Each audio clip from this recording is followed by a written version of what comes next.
We are live in the dead zone. In the dead zone tonight, folks.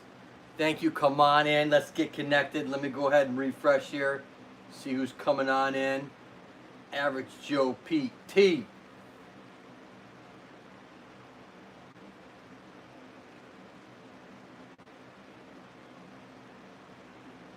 Welcome, welcome, welcome. Come on in. Let me go ahead and get connected on my laptop.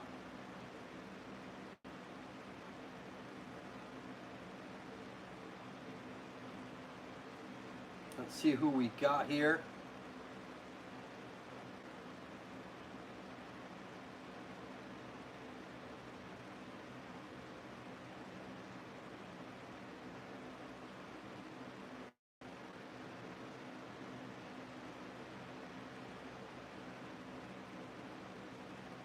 Hopefully people come on in and get some connections tonight, as well as hopefully get a little learning.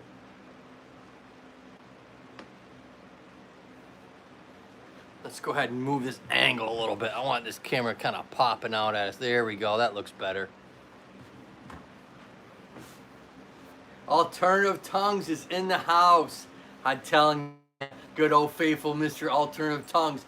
Thanks for coming. Welcome, welcome, welcome. I'm starting my live stream a little bit later just because I did my intro and my ending to my next video at the clinic today. So today's video live stream is running a little bit late, as well as tomorrow's gonna probably run like 3-ish. I'm hoping 2, 3 o'clock, depending on how long or how fast I can get done. It's hard to tell. So it won't be as late as it is today though. First one in. Yeah, you're the first one in, Alternative Tongues. We'll see what happens. Sometimes we get some people in early and sometimes we don't. I'm probably running what? Probably at least an hour behind, a half an hour behind. It's almost going towards 4 o'clock. I think I was almost 3 o'clock. So it's at least about an hour behind than I was yesterday. But, you know, justified to me, I did say I was going to be running a little bit later, just because I had to go ahead and do that first part of my live stream. I mean, of my edited video that's going to be dropping on Sunday. Let's see who comes in. We might be doing some crickets today. I apologize for yesterday. I just started the live stream and my router my router restarted. Oh, that's fine. That's no. Hopefully you got some good connections. I mean, I had a lot of people in there yesterday. I think at one point I had like 17 or 18 in the live stream at one point. I think before 24 hours I had over 100 views. So I did pretty well on that live stream. I think I got like at least views. I think I got 25 hours just on that live stream. We'll see. You know how YouTube is. It changes like a dime. It says 25 1 minute and then it only gives you half of that. So it's hard to tell. I'm going to go ahead and shout us out since I'm sitting here. I'm going to go ahead and share us out to Tweet and Facebook.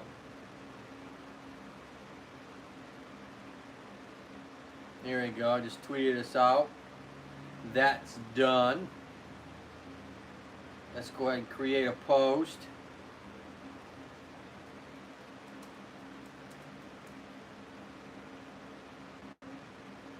Post that. And let's go ahead and see if I can share us out to, let's see, LinkedIn. Nope, can't. Maybe I can. Continue as me. Sometimes I can get lucky with that. Yeah, continue as me. I already said that. Alright, so I gotta switch this up. I'll do that. I got a nice 3-day weekend coming, so I'll hopefully get this tablet running a little bit better than it has.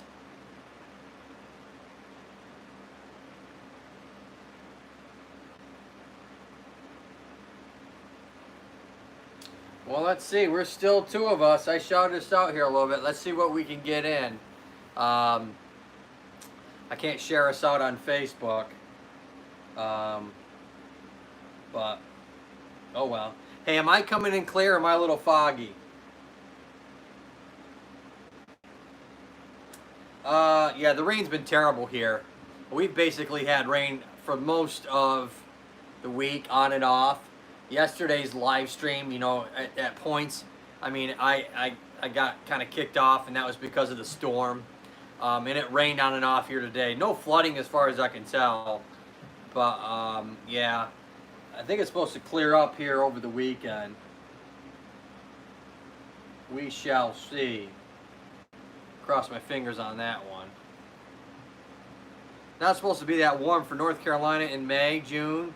I mean, it's like 70. I think by the weekend, by Monday, I think it may be like close to 80. So that's kind of cool for North Carolina in May. Yeah, I'm good and clear on here, but for some reason, I'm not clear on my laptop. I mean, I got a strong signal. I don't know what's going on.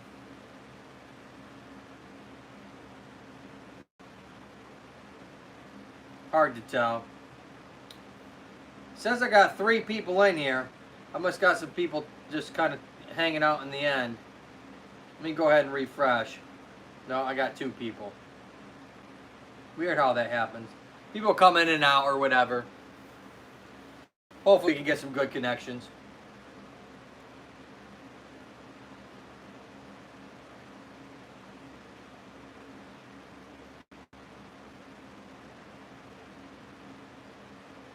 We're at 4 watching now. Let's see what we can do. I brought a couple models with me tonight. I left Scully at the hospital, and I left some of my stuff there for my other part of the body of the video that I'm dropping tomorrow, so we'll see what happens. I don't know, I'm not getting anybody in the chat. I had 3 or 4 at one point watching. Now I got 2 watching.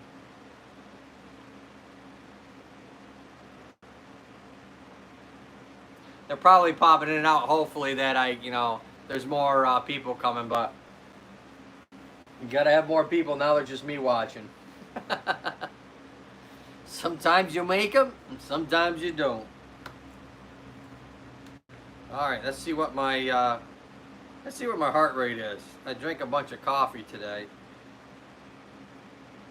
Let's see. No, it's 84 beats. That's pretty high for me. Yeah, too much caffeine. I usually float in the 60s. Oxygen's good though, 96%. That's a plus.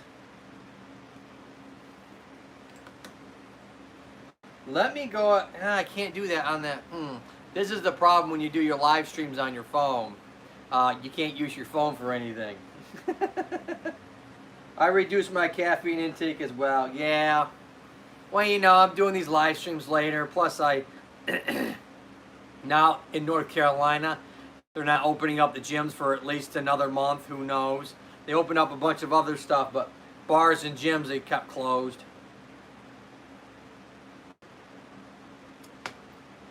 I guess I'm going to have to start back on my exercise routine at home. Otherwise, I'm going to start feeling it if I wait a whole other month. That's already been, well, I've been walking, but it's not the same as weightlifting and exercising like that. So if you count out the walking, I haven't been weight training or body resistance training since, late February. So March, April, May, I mean, we're going into June, 4 months, so I can definitely see my muscle definition shrinking and my belly getting bigger, which is not what you want. Well, I want to get started with some good material. If you have any questions, Alternative Tongues, you go ahead and shout them out. I'll go ahead and try and answer them. It's literally a good one-on-one session. But I know I can't shout myself. See, I don't think I can do it on this laptop because I have not signed in with my Facebook yet. I've signed in with Twitter, but not Facebook. Let's see. Let's try that. And I don't think I know my password.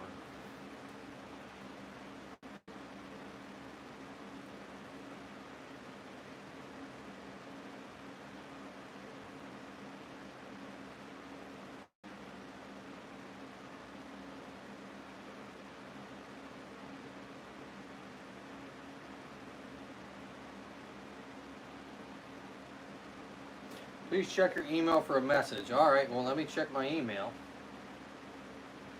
See what's going on here for a second. Can I check my email through here? I've never checked my email through here. Yeah. Oh, well. Let me just delete that out for now. Hey, Nettie Greer, hi. Hello, host. I'm my second shift, but leave you in the break room. You leaving me in the break room? Oh, no. Hopefully you got something good in the break room to eat. Nettie Gear says, hello, Alternative Tongues. How are you doing? Why am I doing that? I should not be. It could be this little laptop that I have is old. I got 5 watching. Oh, I got a shout out. Nettie Greer shouts out to Alternative Tongues. Alternative Tongues, hello, hello, hello. I got 6 watching somewhere. They're not in the chat, but they're watching, or someone's clicking in and out. Huh. All right. That's kind of cool. Oh, I'm down to 4. Everybody's coming and going without saying hello. Well, Nettie, I very much thank you. Kind of leaving me running. That's very nice of you. Now I'm down to 3. I don't know if this is YouTube or what's going on here. People, I mean, there's no one there that says watching 5 and all of a sudden comes down. So kind of crazy. Not sure why.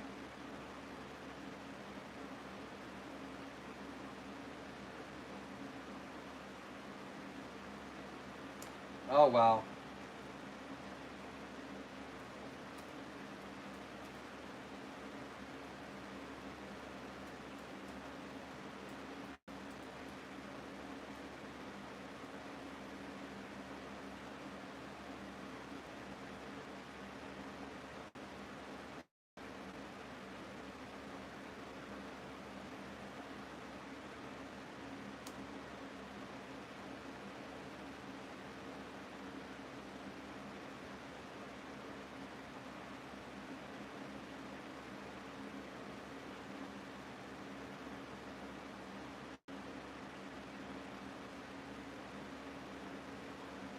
All right, I got 2 watching.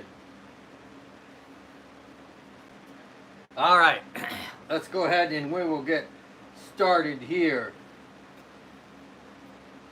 Some of this is going to be review, especially since you've been here before. If it's not review, good. All right, so we're going to start out with the basics anatomy of the knee. If you have any questions about that, go ahead and shout them out. I'll go ahead and try and answer them the best I possibly can. Let's start out with the basics. We have basically 3 bones that make up your knee. You have your femur or your thigh bone, your tibia or your shin bone, and then you have your kneecap, or also known as your patella. Those 3 bones kind of work together to make the knee joint. Now that knee joint does a few things. It kind of flexes forwards, it extends, it also has a little rotational movement to it so that, you know, you can stand and pivot. It doesn't have a lot. It's more of a hinge joint, all right, but it does have some rotational component to it. And that kneecap back there kind of glides up and down your femur bone a little bit here around the knuckle surface area. And that little kneecap back there has grooves in it with cartilage on it. And that kind of what we call articulates or moves and glides with the surface of your femur bone.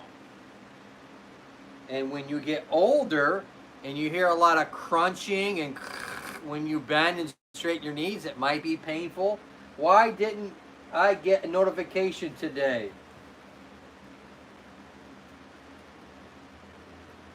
I am not sure. Willow Galaxy, thank you so much. I know I saw you over the Milda family, and I know he's doing his live streams right now. He's changing his live streams around because he was doing like Saturdays, and then he only did Monday, Wednesday, Friday for a few weeks, and so I kind of initially changed my schedule around his live streams, and then he changed them again, and so I'm not changing my live stream schedule. I love him, and obviously, he basically does live streams. Him and his wife do some kind of slapstick comedy kind of stuff every once in a while. But shout out, yes, Miss Galaxy, thank you so much for coming. We're kind of having a slow night so far, I think, because I normally start my live stream at least the last few weeks on Thursdays a little earlier. But I started to videotape my video in the clinic that I'm dropping on Sunday. So today's live stream and tomorrow's live stream will be a little bit later. Now tomorrow's live stream probably about 2, 3-ish. I'm hoping I can get done with the body of the actual video and then shoot on home and start the video, or start the live stream. We will see. I should be able to, unless obviously something comes up. Oh, Rodin Son 22 is in the house. Welcome, welcome, welcome. Come on in. Thank you for coming. Right now we're talking about the knee joint, but hopefully we can get some connections in the dead zone tonight here, and we'll see what happens. I left Scully at the clinic, but I brought my foot, and I brought a couple other models. I brought Little Tiny. I ain't got Big Spiny, but I got Little Tiny, and so we'll see what happens. If we have any questions on the spine, we're just going to have to use Little Tiny tonight. So I got 3 or 4 in the house right now. Rodin Son 22P. They are new to this stream, so hopefully either Alternative Tongues or Galaxy or even Nettie Greer, we'll see what happens. Maybe we can get some good connections. Hopefully we can get some more people in here. I need to get my laptop switched up so I can go ahead and start to shout out at Facebook as well as Snapchat and Instagram, but I haven't done that yet. Oh, Will Galaxy says Alternative Tongues, loving and the dancing. Thank you. I'm happy to be here with you guys. Well, we are happy that you're here also. We very much appreciate it. If you have any questions in regards to some of the stuff, and we're talking about the knee first, but if you want to talk about the shoulder blade or the spine or even the foot, I have some of that too. But I will keep blabbering about the knee unless someone else has a question for me. And hopefully you're going to get some good connections in here this evening. We're going to try at least do 2 hours. So realize if you want to come out and come back, I probably will still be here. All right, and so we're talking about the bones. The kneecap itself has grooves behind it. It has cartilage. It's kind of in a sheath a little bit. So it's not really bone on bone. The kneecap's really not gliding on that like solid bone, obviously, because it would wear much quicker. So it's got cartilage and it's in a sheath, and those little ridges kind of go into the trough of your femur, and so you can get what we call tracking issues, where that kneecap does not glide properly, and we call that patellofemoral syndrome or patellofemoral tracking issue. Oh, whoa, Miss Galaxy, let's dance, baby. Oh, Alternative Tongue says, let's dance. All right, we got people coming in and out. Hopefully give me a thumbs up for the live stream. Leave a comment. If you're new to this channel, I'd love to have you subscribe down below and hit the bell. Okay, so that's the basics of the kneecap itself. It's the largest sesamoid bone in our body. We have a bunch of them, all right, but that's our largest. It is essentially a lever arm. What that means is that those 4 muscles that make up your thigh bone and attach to your kneecap, that tendon actually with the kneecap allows a lot more power through that thigh muscle because of the kneecap. Now you can live without a kneecap just fine. Hello everyone. Hello Rodson22. Miss Galaxy's in here. And so that kneecap is essentially a lever arm. But I've had one of my professors in college who didn't have a kneecap. She walked around just fine. Obviously, your quad muscle is going to be much weaker because you don't have that kneecap. But you can still function just fine without it.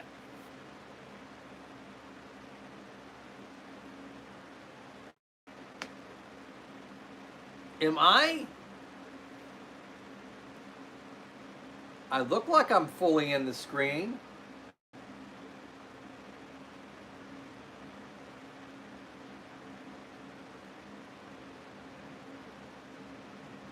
There we go.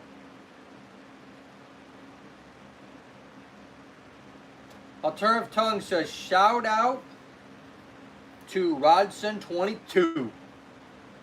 You're going to get a connection there, I think. There's 4 in the house. If you can shout me out, I would much appreciate it. If not, I'm just glad that you came to my live stream. Okay, and so that long tendon attaches to that kneecap at the top. And then at the bottom here, you have a little tissue that runs from the bottom of the kneecap to the bone here. And that's basically a thick ligament. Now, there's nice bursa underneath all this stuff, and they can get inflamed and really start to mess up the tracking of your kneecap. You can easily have a dislocation of the kneecap. You can have bursitis of the knee. You can have tendonitis of the knee, of the kneecap and the tendon here, or an inflammation along this tissue, very much so. You have tissue on either side, we call the retinaculum. You have one on the inside, one on the outside, pretty simple. But there's tissue all around here kind of controlling that kneecap so it doesn't go whoop, off of its track that far. Alternative Tongues, my apologies. Mega shout out to the awesome host. Oh, well, thank you, Alternative Tongues. Much appreciated. Hopefully we'll get a lot more people in here tonight. It's hard to tell. It's a Thursday. Uncertain what people are doing on Thursday evening. Or it's what?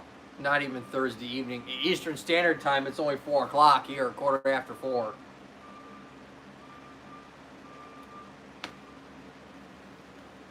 So you can have a lot of problems with this kneecap. Now, if you have what we call flat feet, all right, so I'm going to bring the foot over here. That means that you don't have an arch in your foot. It's basically collapsed, or you have a flat arch, or you have the lack of arch, I should say, or flat feet. That's also called pes planus. And so when that foot is flat down, it can cause a lot of knee issues. And so that can cause what we call some tracking issues when you have flat feet, as well as if you have what's called knock-kneed, where your knee joint kind of goes inwards, or you could have bow-leggedness, where your knee kind of goes out like a bow, or if you're on a horse, ho, ho, ho, like that. If you have some bow-leggedness, that can also come from that knee joint.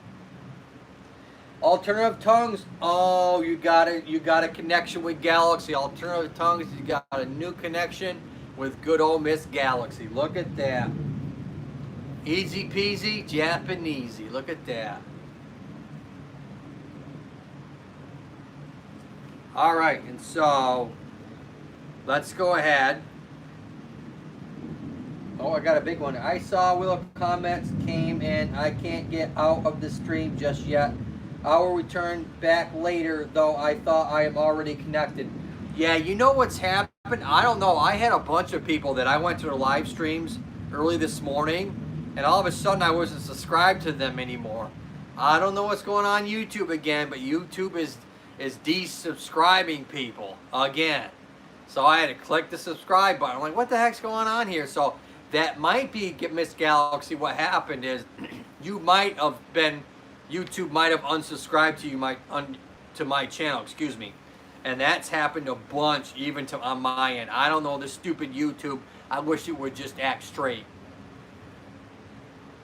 I really hope that now that the United States is starting to open back up, and a lot of these countries are starting to open back up, that the people at YouTube start going back to YouTube Central, wherever that is, and take these stupid computers offline and get some humans back in there, because boy, you can tell a difference when you have human intervention with YouTube and when you just have these stupid robots. These robots aren't doing what they might be helping out, but they're not what they're supposed to be doing. There's a lot of screw ups happening because there isn't a human at the helm.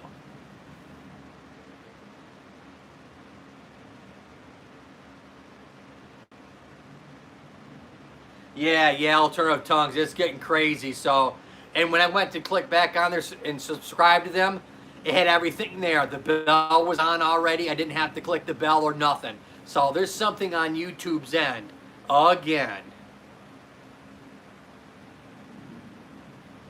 Oh my God, you lost 200 people, Galaxy?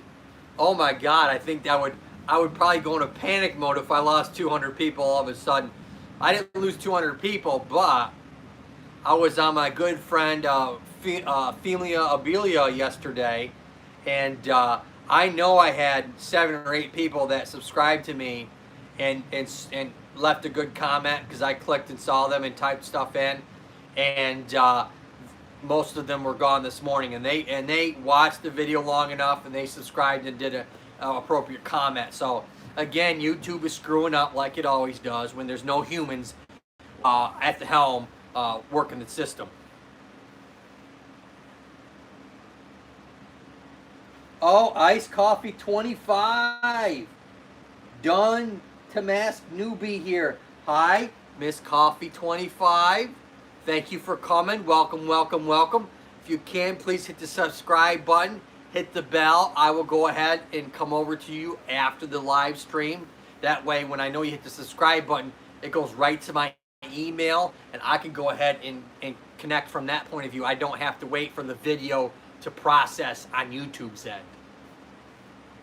Hello, Sir Host. Hello, Mrs. Host. How are you doing? Much appreciated. We're talking about the knee. If you have any questions, I got a little spiny here. I got the shoulder blade, and I also have a foot behind me if you have any kinds of questions about that. I am already connected to you, Sir Host. Oh, okay. Well, I better get in there then and click the bell, because I know if I've seen you, I've only seen you once or twice. There's a few iced coffees out there. There's Coffee Girl or Coffee Queen, and there's Iced Coffee, which is you. Bunch of coffee people out there. Mad Coffee or Coffee Madness or something like that. I also watch some of his stuff. Shout out Alternative Tongues. Got iced coffee in there. All right, let's go ahead. I'm going to keep talking. And if you guys have any questions, go ahead and shout them out. You can go ahead and make some more connections. That'll be awesome. All right, so this knee, as it tracks, like I said, you can have some major issues with that. One coming from the foot and one coming from the hip. You have hip weakness. Excuse me. When you have hip weakness, your foot can turn inwards. You can have some rotational movement. Excuse me. I need a drink. You can have some rotational movement, and next thing you know, you have pain on the inside of your knee. You do that long enough, you can get some tendonitis within the 3 tendons that attach down here along the inside of your knee joint. So, and that's called your pes planus. Pes planus. Boy, is that wrong. How about your pes inserine or inserine? That's probably better. And that makes up 3 main tendons. Your semitendinosus, which is one of your main hamstrings that runs down the back side, all right, of your leg and attaches over here. You have your gracilis that runs down the inside of your thigh that runs down. And you have your sartorius that runs from the top of your thigh. It runs all the way around like an S and attaches down on this side. And so those 3 muscles connect down here in the tendon that help stabilize and help rotate. And you can get some major bursitis or tendonitis within that soft tissue area. Let's see, I'm going to go ahead and refresh for a second because this thing does not like to do a refresh. I got 5 in the house right now. Woo, woo, woo, woo, woo. 5 in the house. 6 in the house. Oh my Lord. 6 in the house. Thank you, thank you. Welcome, welcome. Come on in. Hopefully you guys get some good connections. I want you to get some good connections. If you have any questions about, and I'm talking about the knee, go ahead and you can shout them out. Hopefully I can help you. Obviously this is no alternative to seeing your medical doctor. You should always go and see your medical doctor. This is some just extra good information that you can go ahead and go to your doctor with, and then you can go ahead and say, hey, okay, this makes sense. I heard that from this guy, Average Joe, on the internet. There you go, free information for you. Normally costs hundreds of dollars. I'm crazy and I'm just giving it out for free.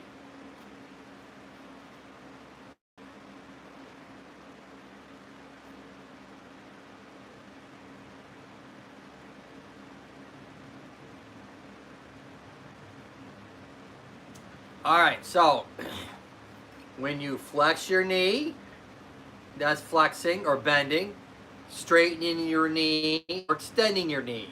They mean the same thing. Extending means straightening, flexing also means bending or flexion.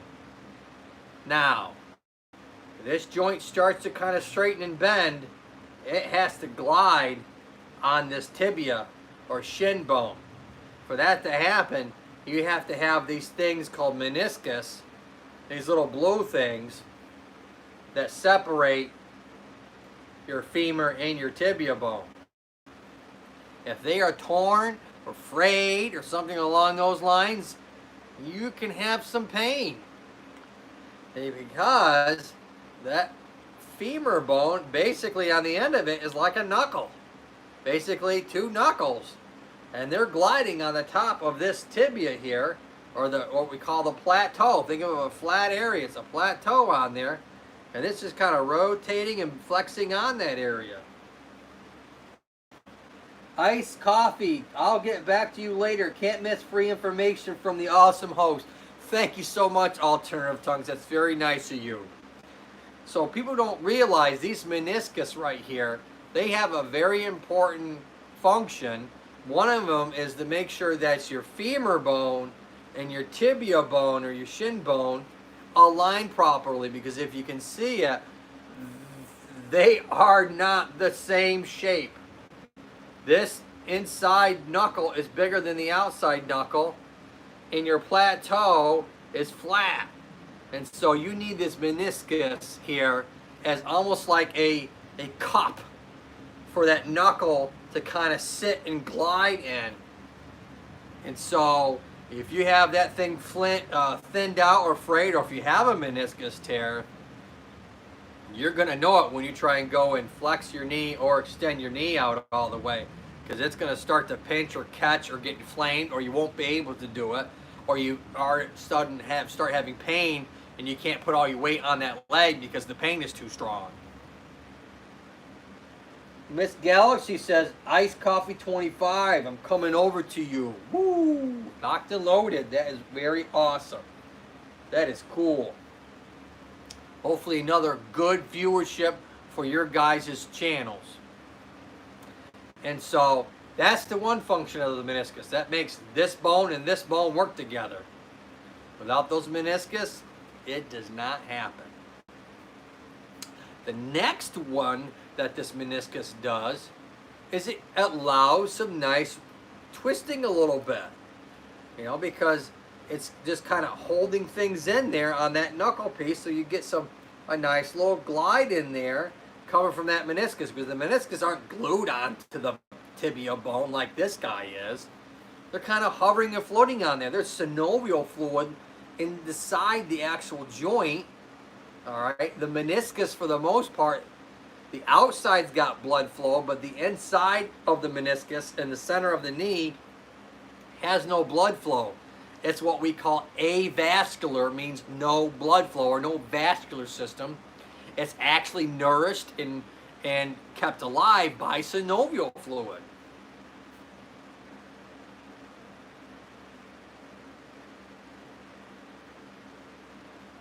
At any point, let's say you end up having a tear in there, or some reason a quad, or you get some sort of trauma and you start to get blood within that joint space, blood actually destroys cartilage. So that's the last thing that they want in any joint space, whether it's your knee or any other joint in our entire body. You definitely don't want blood flow in there, or blood in there, because it's just going to chew that stuff up. Definitely not a spot for blood. I think I have 8 watching. I got 9 watching. I don't know where they're coming from. They're not in the chat, or if they are, I have no idea. I better refresh.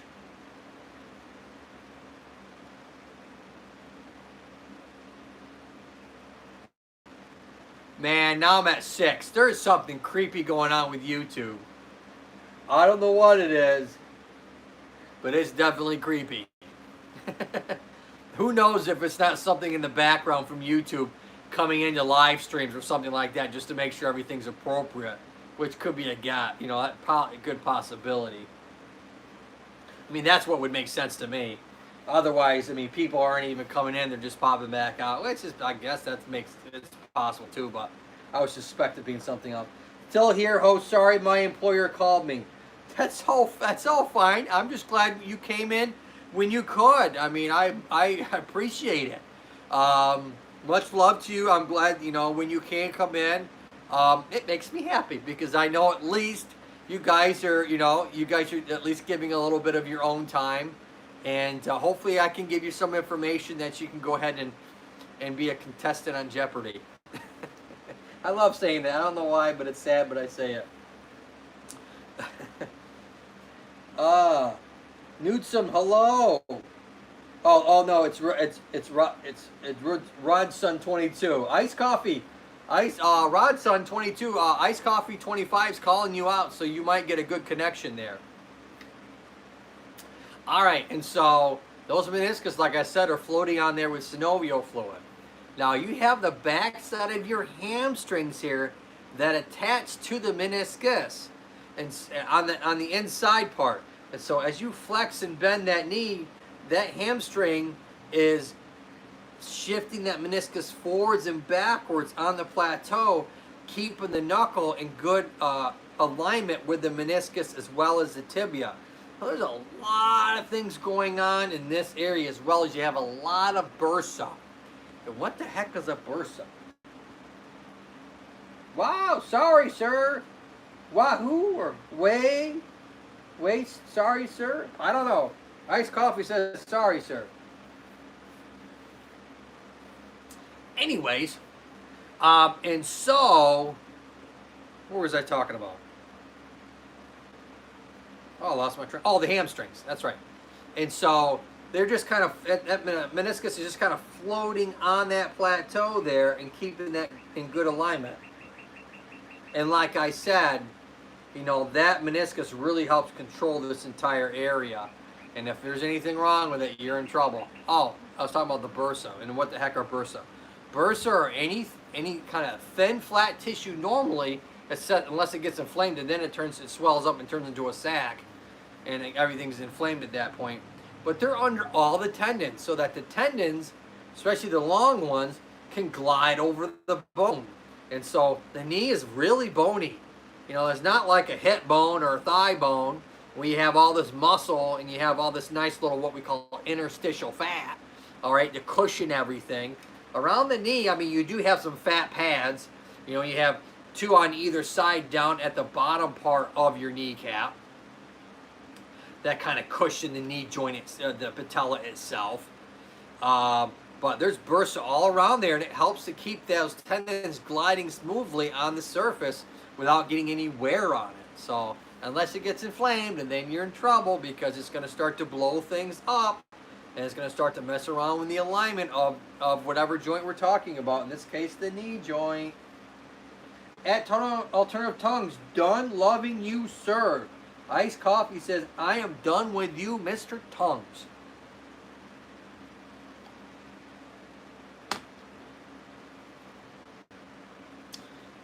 If you're new, go ahead. If you can, shout me out. That would be wonderful. I much love to you guys if you can do that. There's Miss Ernie Hatmakers in the house. Shout out to Miss Ernie Hatmakers. Her husband Ed and her are awesome. I just watched his video. He moves like the Flash. I mean, he's probably my age, maybe a little bit older. And I don't know how he moves so fast on his videos. But this man, I couldn't do it with a straight face anymore. Obviously, they're speeding the video, folks. But he did his last video. He's Miss Hatmaker and good old Ed, attention to detail, is building their home, and they're working on their septic system. And I'm glad it's not me, because that's a lot of work. All right, Miss Ernie Hatmaker, she is here. Thank you so much for coming. Welcome, welcome, welcome. Go ahead, and I'm talking about the knee tonight, or this afternoon, I should say. If you guys can, shout me out. Much love to you all. I have good old little Spiny here I got the foot behind me as well as I have the shoulder blade. So if you guys have any questions, go ahead. Hopefully I can help you out so that when you go back to your doctor, you have some extra knowledge that or if Scully was here, we bestowed upon you. That'd be kind of cool. Free knowledge. Oh my God. Oh, Miss Ernie Hatmaker, she did it. Say it isn't so, but Miss Ernie Hatmaker shouted me out. Much love to you, girl. Say hello to Ed for me. All right, alternative tongues. It's okay, sir. No problem. All right, and so let's go ahead and we are going to talk about the main ligaments of the knee joint now. If you've seen football or any type of sporting event, hockey, baseball, basketball, volleyball, softball, any sporting event, and someone goes and has a knee injury, the first one they always talk about is the ACL. That's called the anterior cruciate ligament. If I pull back your kneecap to one side, you can actually see, or can't you on this guy? No, you can't see it that way. You can see it this way. If you don't look at that ligament, that's the posterior. We'll talk about that. You have to look deep in there. Maybe if I flex them. Maybe if I flex the knee, we'll be able to see it. There we go. If I flex the knee, you see that inside there? That one right in there real deep past the string. Past that string in there. Oh yeah, that is your anterior cruciate ligament. And that gets torn or ruptured. And then you are SOL. Yes. We all know or should know what SOL stands for. We're going to be nice here because I don't want to get a red flag for swearing. Fee Fi World and Other Gaming. Welcome, welcome, welcome. Come on in. Get some good connections. Thank you for coming. We're talking about the knee and all the gaming, all those people on the field that you're playing games, they're going to have what I call an ACL injury, and I'm going to tell you how you get that injury as well as some of the other ligaments. Go ahead and get connected here. Oh, no problem. Keep grinding, New York City. That's right. Hello, everyone from New York City in the place or in the house. Nice. Come on in. We got 6 or 7. We got 7 or 8 at some point. Hopefully, give me a thumbs up if you like it. Go ahead and shout me out. Miss Beautiful Hatmaker did that for me just a few minutes ago. So that was awesome of her. And if you have any questions, we have some other models here, but I also have the knee joint which I'm talking about right now.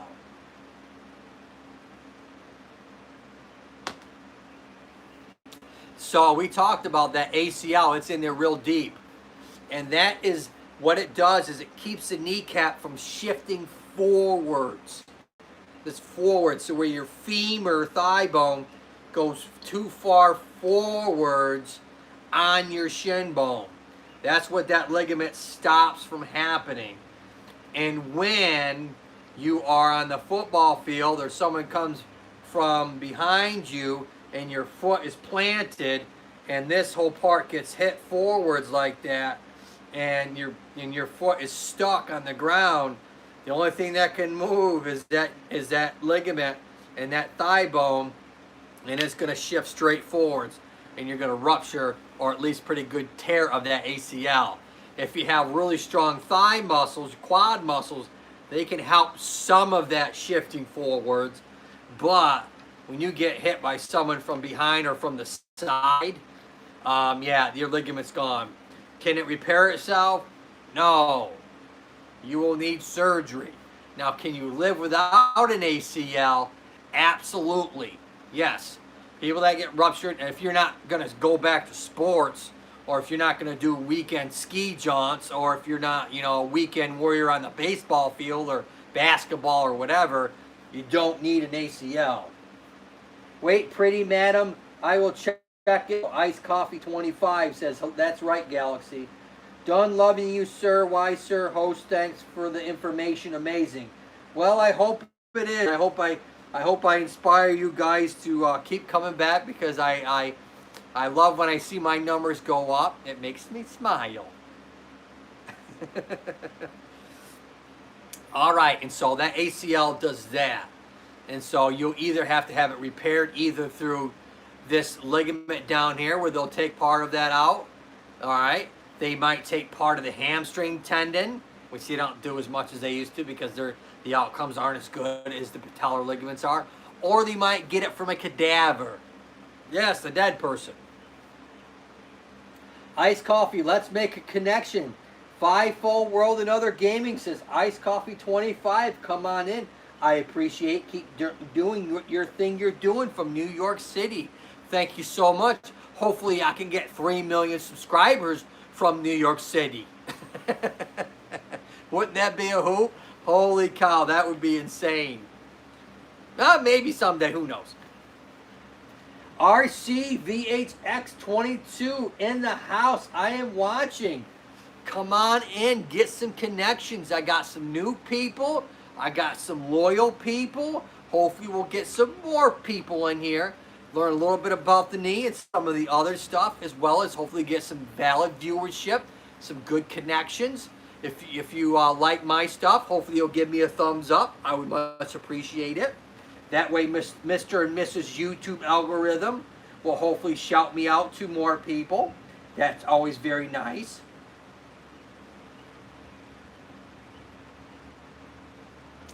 All right, and so that's the ACL. Now, what else can you tear at the same time sometimes with the ACL? This ligament on the inside with a big frowny. Big frowny here on the inside of that knee goes from the top of this bone, all right, it's called the condyle, or you just can call it the thigh knuckle, whatever you want to call it, all the way down to your tibia here. So that ligament really controls your knee from being split apart inwards. This is called your medial, the inside, all right, collateral ligament. You have one on the inside and you have one on the outside. R3 Health in the house. R3 Health is in the house. Welcome, welcome, welcome. Come on in. I'm talking about the knee. Thank you for coming. I got some other stuff here. We got a lot of people hopefully coming in. I got 7, 8 coming in and out. They're watching other people's videos, making a good connection, and then coming right on back. So you're going to see our numbers float a little bit, who's actually watching in the chat. Oh, R3 Health shared your video. Oh, my. BET. BET, Brown Eyed Truckers in the house. Meh, meh. Brown Eyed Trucker, here she comes. BK Majay and my best friend Bear. Watch out, she's coming. You better put on your seatbelt. Make sure that airbag is working, because if she hits you, you're in trouble. Go ahead and come in here and get some good connections. Thank you so much for the shout outs from R3, from Ernie Hatmaker.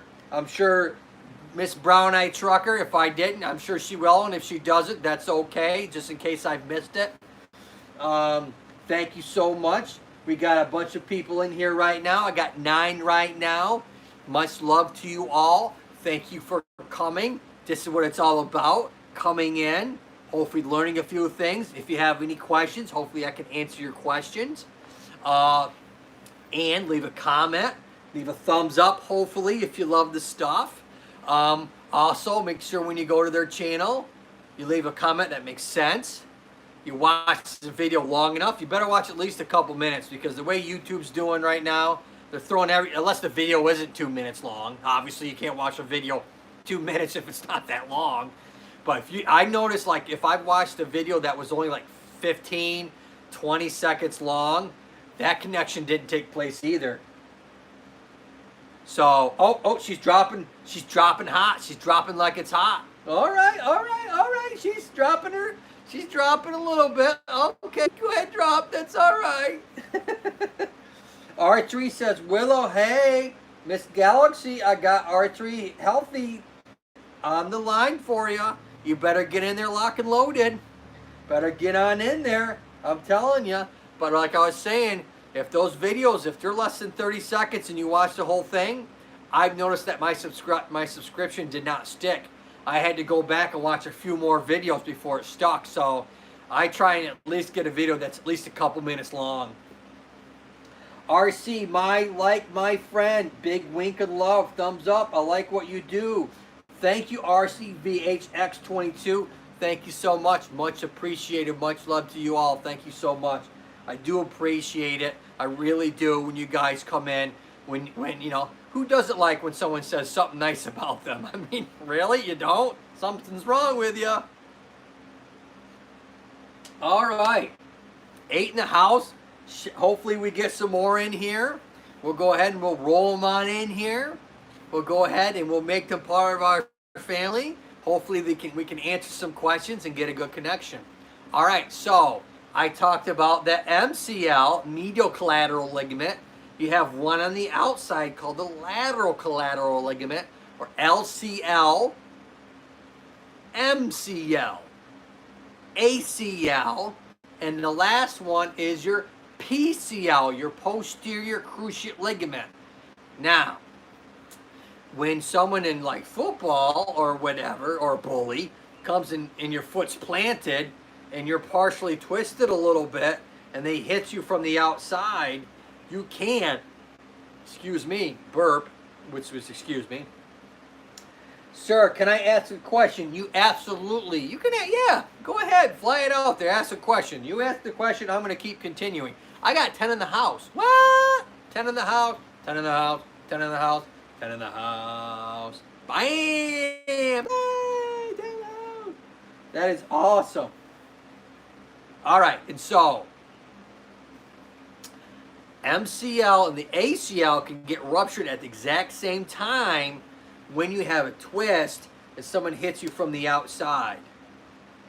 First time on your channel, Big Tim Hill USA. I know Big Tim. I've seen a bunch of Big Tim Hill's videos. Oh, yes, I have.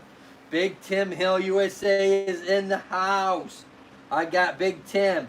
Come on in. We got some people I'm sure you haven't met there, Big Tim. Hopefully get some good connections, some good viewership is what we're all looking for in the length of time. All right? Even after we see this live stream, hopefully we get some good connections afterwards. I shared you out. Yes, Miss Brown Eye Trucker. I know. BET. What part of the body? All right, so, sir, how to avoid gout? Because my co-worker always problem with her gout. Wow, so fun to watch, my friend. You are awesome. Thank you, RC. Well, gout is more of a medical, that's a medical diagnosis. That's something you want to talk to your doctor about. But gout can happen classically in any joint of the body. All right, some people are more susceptible to getting gout. All right, the kind of chemical in our body that makes that joint get inflamed is called uric acid. All right, and they'll go ahead and they can do a blood value test, or they'll do lab test and find out what that value is, and if it's high enough, they're going to get you a medication to bring that uric acid back down and hopefully reduce the overall damage to that joint. Now, there are certain foods that you need to stay away from, or you're probably going to increase your likelihood of getting gout again. So that person needs to follow up with their medical doctor and making sure they are either on the right medication, or they need to be eating the correct foods, which I'm not a registered dietitian. I would recommend you shout out on Google or have them Google a registered dietitian and see what they say about the meal plan that you should do for someone that has reoccurrent gout. So I would say primary care doctor, and then I would say registered dietitian, and the combination of them both should hopefully resolve that person's gout. All right. Hi, everyone. Big Tim Hill. You are buffering. Am I still buffering? I didn't see I was buffering. Oh, okay. Says good now. Yeah, I've had some bad weather here all week with that Texas Arthur hurricane, whatever. It turned into a tropical storm. And it's been hitting my beautiful state for the last 4 or 5 days straight. And so we've been having intermittent issues with our internet, as well as, there's a lot of kids on the internet now because they're doing a lot of homeschooling, and so this time of the day is kind of tough. Even there we go. Hello, I'm back.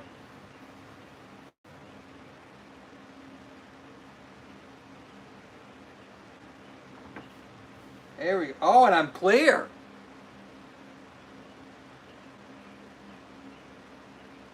I'm clear on my end now, too. I think the modem rebuffered or reset or something happened there for a second. Big Tim, hello, R3. See that, Big Tim? You're getting a shout out from R3 Healthy. Hopefully you guys haven't connected before. Clear now. Yeah, I'm clear too. I'm clear on my end. I'm solid as a rock now.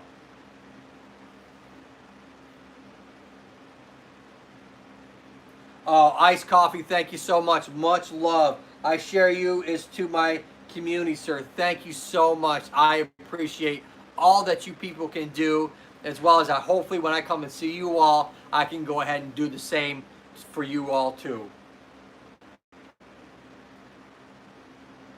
Rodson22 says, I'm good, R3 Healthy. Shout out to you. Nice. See, there's another beautiful connection there. Another beautiful, I mean, does it get any easier than this? I don't think it does. I've been on a lot of live streams, getting the knowledge that I'm giving you guys for free. That ain't happening. The connections that you're getting that are for free, they'll happen as long as it's not insane. All right, but I like to go ahead and at least give you guys some sort of interjection there. That way it can help you guys out to connect maybe a little bit faster. Okay, Rodson, good to know. Welcome, sir. Look at that beautiful connection. All right, so we were talking about the MCL, that medial collateral ligament on the inside of the knee, the ACL, the anterior cruciate ligament, all right, and how they can tear at the same time when you have a twist and your foot's planted on the ground and you get hit from the side. You get hit from the side of the leg like that. They can both rupture at the same time. Unfortunately, you can get your meniscus, your medial meniscus, or any part of the meniscus can get torn at the exact same time too. You can have 3 different damages to 2 ligaments and the meniscus, at the same time. I like the live stream like this, sir, getting free information and not too much grounded people, some too much visitors, but I feel of a place. Yeah. Sometimes, it's just like the live stream is just like, it's flying. I mean, there ain't no connections going on there. When it's just flying, that chat room, if it's flying like that, no one's making connection. If they are, it's got to be very hard until that slows down. Unless, someone's in there saying, hey, shout out to this or shout out to that. And a lot of times that don't happen. Brown Eye Trucker at Rodson22. Hello, hon. BET is coming out to you. Look at that. Got another beautiful connection coming to you. Hi, Joe. You're blurry. Yeah, I'm blurry with some people, and some people I'm not blurry with. There's something going on with our internet here because the weather's so bad. We got that stupid Arthur tropical storm still swirling around us, and so I think it's a messing around with our internet. I'm probably going to reset our internet after my beautiful wife gets out of work, and I'll probably reboot the modem and stuff afterwards. I don't want to do that during a live stream. I'll lose everything. Oh, Miss Galaxy says, at Ann Kenny. Look at Miss Galaxy. Look at that. My mom has got a shout out from Miss Galaxy. That's impressive. R3 Ann, hello and welcome. Look at that, R3. Now, Ann Kenny is my mom, y'all. And so the reality is she is not a content creator, all right? Though she does have a channel, she might subscribe to you. I have no idea. All right, but she's not a content creator. Yeah, lots of laughs. Yeah, that's my mom, guys. At Big Tim Hill, USA, done loving you, sir. Iced Coffee says, Big Tim, I'm at your place. Locked and loaded. The connection's done. Waiting on you. That's right, Miss Galaxy. That's my mom. The last time I knew, everybody at some point on this planet has a mother. You don't get on this planet without one. Now, unfortunately, you might not be blessed like I am and still have your mother, but there ain't nobody getting on this planet without one. Oh man, go Donnie. Go Donnie and Calm in the house.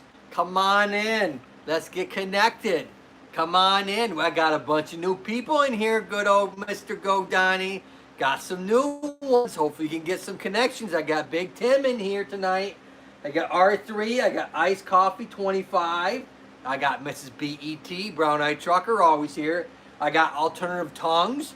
That boy's been here from the start. He was the first one in. Mr. Trusty Alternative Tongues.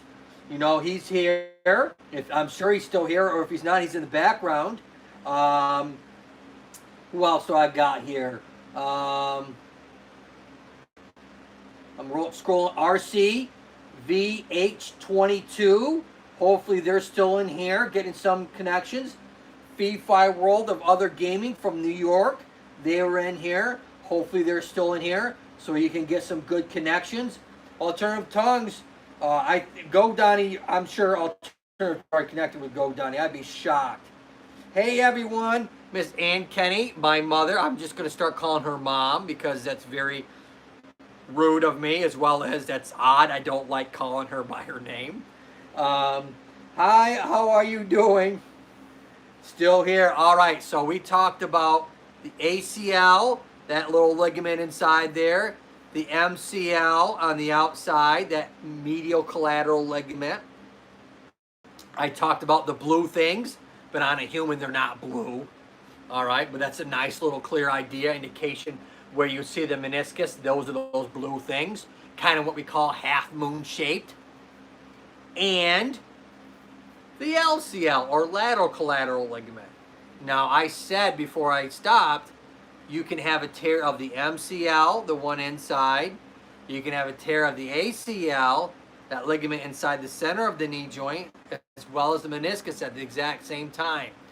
3 injuries all at once, and that is called a happy triad. That's right. In the business, that's called happy triad. I don't know why. I was too lazy to look it up, or if I was taught it, I forgot. But it's called happy triad, and it's when all 3 of them get ruptured at the same time, and you can get that on the football field. And it's not usually a career ender, but you're done for the season, that's for sure. Iced Coffee at R3 Healthy, done loving you. Oh, shout out to everyone. Know who you are. Too many mentioned now. Ha ha ha. Yeah, that's cool. Hopefully we'll get some. They're coming in and out. AJPT, drop your mom's link, please. I can't find her. That's because she is not a content creator. So you're not going to find her stuff. She probably doesn't even have a playlist. My wonderful mom she doesn't know how to make a playlist. I haven't been over there. Sometime this summer, Mom, we're coming over. I don't know when, but Joanne and I have been talking. We're coming over before the end of the summer for a long weekend, probably to go to Dollywood, as well as visit with you guys. So we just don't know when, but we're coming this summer. The French, bonjour, oui, oui, monsieur. Ooh, that's right. That's all I remember from French that I took in high school. And parlez-vous français? Oui, oui. At French, hello. The French, bonjour. Come on in. Get connected. Welcome, welcome, welcome. We're talking about the knee joint right now. We got a bunch of beautiful people in the house tonight. I got 12 thumbs up, including you. Thank you so much. I got people coming out, getting connected. They're watching people's videos, and they'll be back in momentarily once they're done, hopefully. Cross fingers. All right, come on in. Love you all. Thank you. Hello, everyone. Is there a Filipino here? I'm Filipino host, but I'm in here in Saudi Arabia right now for 4 years. Well, I do have a lot of people that are from the Philippines that I have subscribed and that I watch their stuff all the time. I have Miss Rona. I don't know if she's Filipino. I always screw up that stuff. I'm not sure she is. My mistake if she's not. I'm sorry. I have Miss Sunshine. I think she is. Miss Sunshine Cooper. I think she's been in one of my live streams, but that was a while ago. Miss Cubs is not, but she was here yesterday. She does lots of live streams. I do have some other live streamers that I see, but unfortunately, Filipino time, I think they're at least 6 or 7 hours ahead of me. So it is late on their side. I mean, you're talking, it's 5 o'clock here on the Eastern time zone. They're 6 or 7 hours ahead. You're talking 11, 12 o'clock their time. So the reality is they're probably sleeping. Sometimes they are beautiful people and I'll get one that will come in at least for a few minutes because they were nice. But sometimes they're not. They're just tired. When I do an earlier live stream, like I did one where my Friday, I did it earlier because I didn't have to work or I was flexed off. A lot of people came in that day.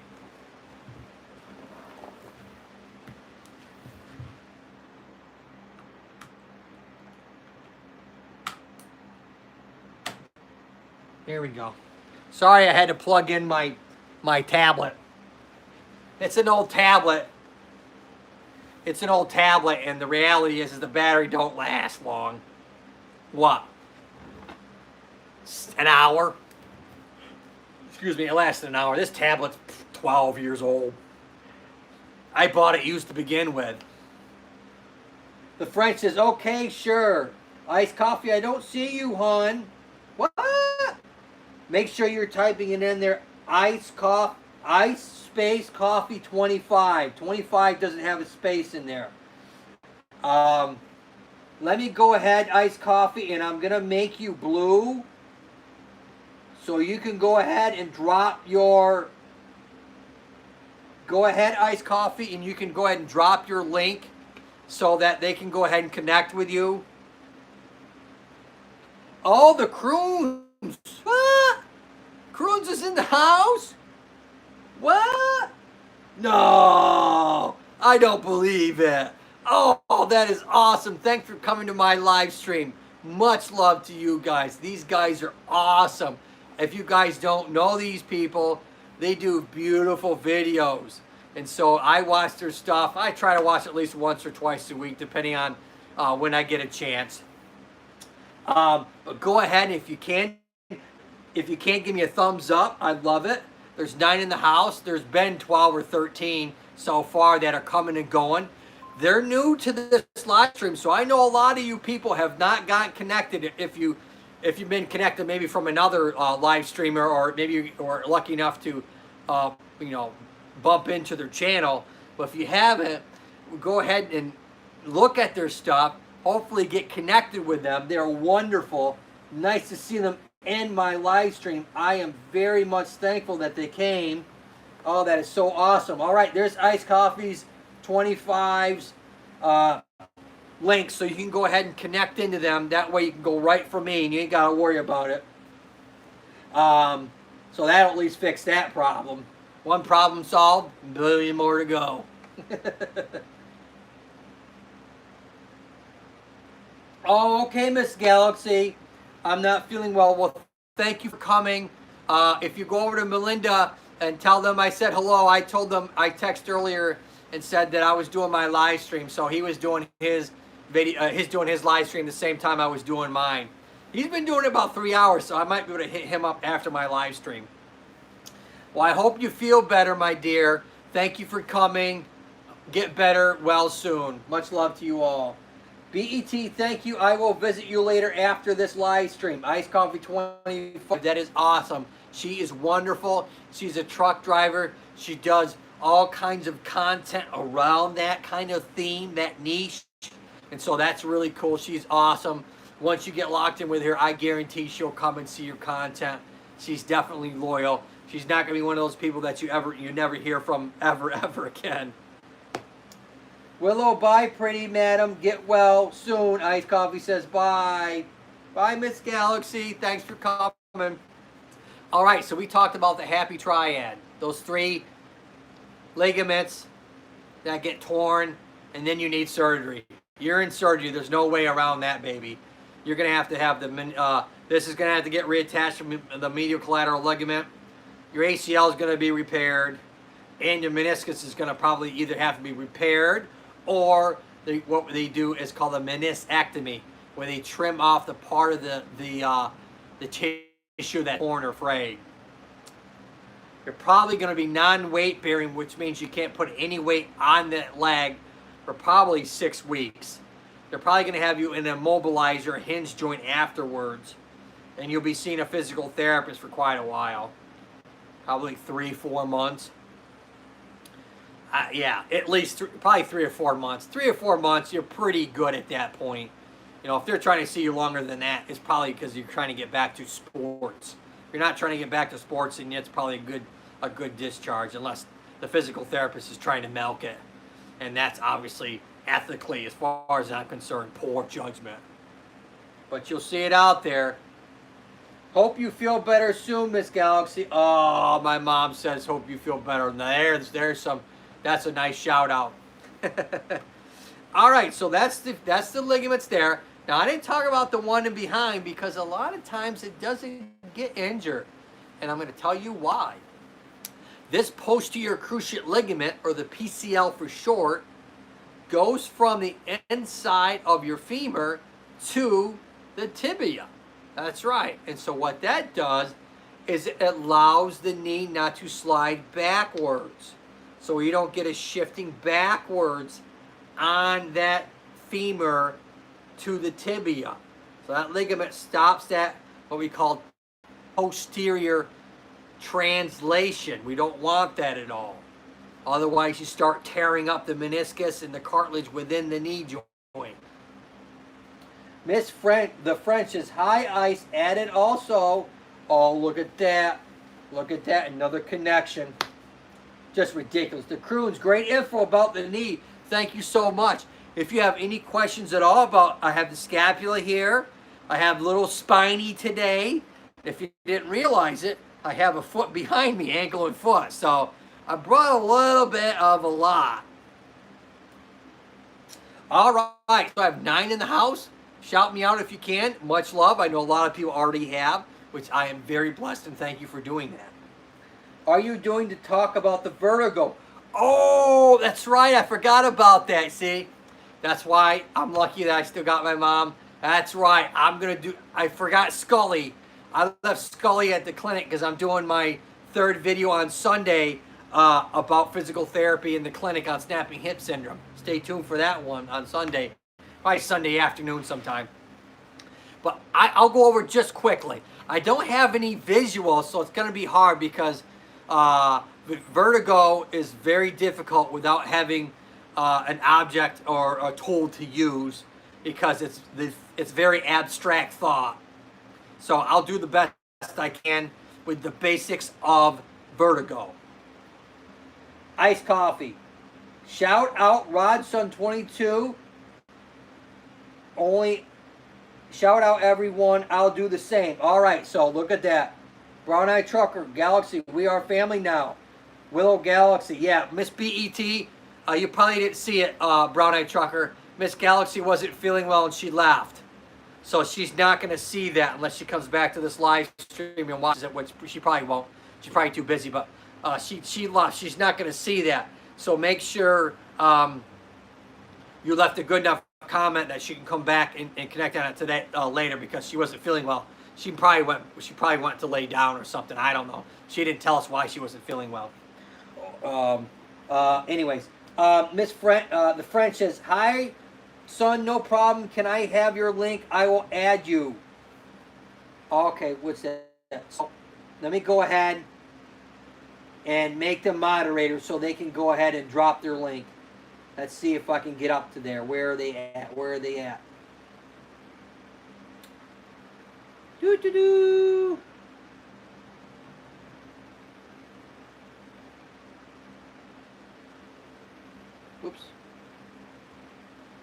Where are you? I'm scrolling up here. Where are you? I need to bring my mouse up here so I can. There you are. Boom. Rodin Sun 22. You need to drop your link so people can connect to you. I just made you moderator, so you should have a blue jacket now. Go ahead and drop your link so they can connect to you. The French cannot connect to you. For some reason, they can't find you. Hopefully you're still here, otherwise you've just lost a good viewership. Or maybe they're out watching someone and they're coming back. Hopefully they'll come back and see that. I hope so, because that's a shame. There's 6, so there's people coming in and out. So if they come back in, hopefully you guys can type in there or remind them. It's hard to find at the French.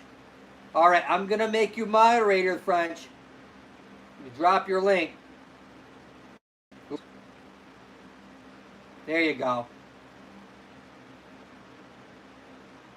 Go ahead, drop your link once. I don't want to get dinged on YouTube for spamming.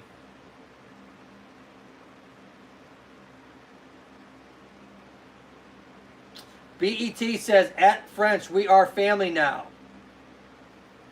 Yeah, I haven't seen them come back in. That's a shame. Road Sun, I hope 20 whatever it's called, whatever they're called. I hope they come back in so they don't lose a connection. Let me go ahead and refresh. Sometimes if I refresh, I can see things better.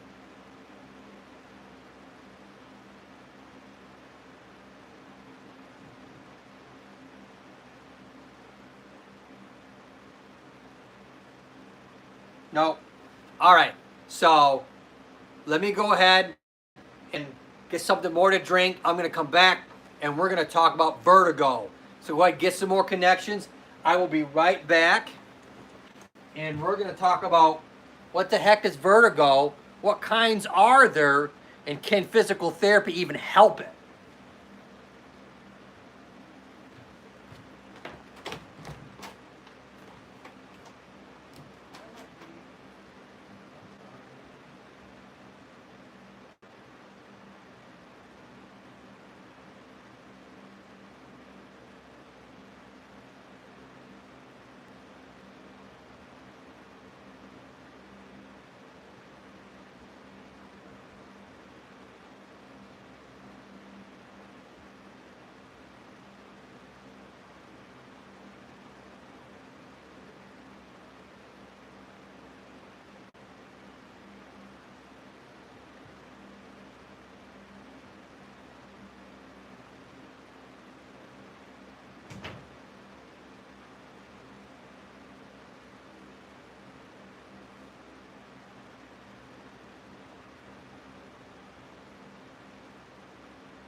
Sorry about that, folks.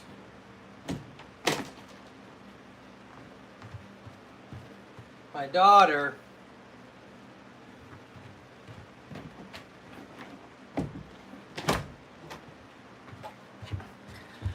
needed help.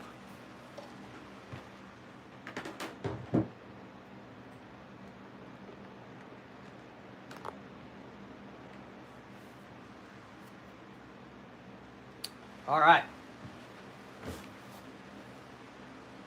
So, let's go ahead and refresh here, see what I got in the house.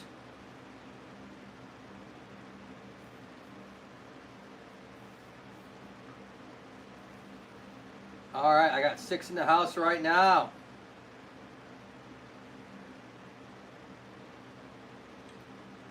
Welcome back. Well, thank you. All right, so that's my link, everyone. Okay, thank you so much, Rod20. Oh, yes, good. Yes, you came back. Yeah, they couldn't find you, so I had to make you a moderator. Okay, so let's talk about vertigo. And so there's a lot of different kinds, but essentially the basic idea of vertigo is that there's dizziness going on.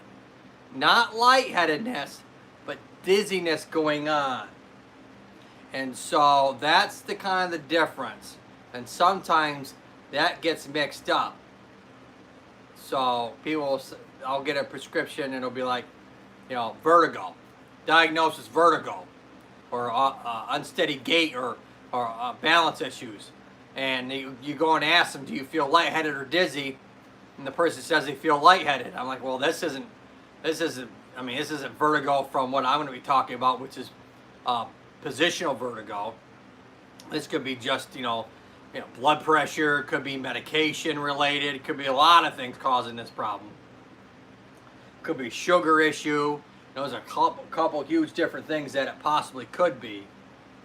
It doesn't actually have to be coming from the inner ear. So let's go ahead and talk about that. Ice Coffee says, still here, sir. French says, hi, Rodson added. That was fine. Okay, great. And so when we talk about the vertigo that I'm talking about, positional vertigo, or BPPV, paroxysmal positional vertigo, all right, that's essentially is when you have your inner ear kind of not telling you correctly where your head is in space. Now there's two things that kind of tell us where our head is in space: our eyes and our inner ear. Now within our inner ear there's fluid in there, and there's little hair follicles that are naturally floating in that fluid, telling you where your head is forwards or backwards or sideways or rotating. And our eyes are constantly communicating with the inner ear to tell them. Eyes are like, yep, that's the way I'm going. And the ears are like, yep, that's the way you're going. So there's about a 1 degree difference that you can have between your inner ear and your eye. If there's any more separation between that, 2 degrees, whatever, between what your eyes are telling you and what your ears are telling you, you're going to feel like the room is spinning. The reality, it's not, but it feels that way. Now, within the inner ear, like I said, there's fluid in there. There's these hair follicle kind of things, and there's kind of like what we call these crystals on the end of these hair follicles, and these crystals kind of tell us what's going on, where our head is in space. There's 3 different canals within our inner ear, and within those 3 canals, if you are jarred, or if you get in an accident, or if you get spun around on a Ferris wheel or some sort of oh, Nicole's in the house. Hey, I want to say I'm back. Well, hello, Nicole. Thanks for coming by. So that's crystals on the end of that hair follicle floating around, and they're supposed to stay freely floating. And if all of a sudden one of those crystals get stuck in a canal, Maybe on the anterior side, maybe the middle, maybe the horizontal canal, hard to tell. And so while that happens is all of a sudden people are like, oh, I can't move my head. Or if I move my head in one direction, the room starts spinning. And I have to close my eyes. Or if they close their eyes and, oh man, it's gone in less than 10 seconds or something like that, or 30 seconds, then that's BPPV, that's positional vertigo coming from an inner ear problem.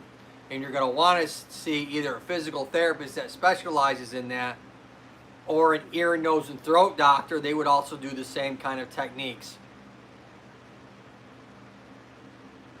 I got 7 in the house right now, and what we end up doing, come on computer,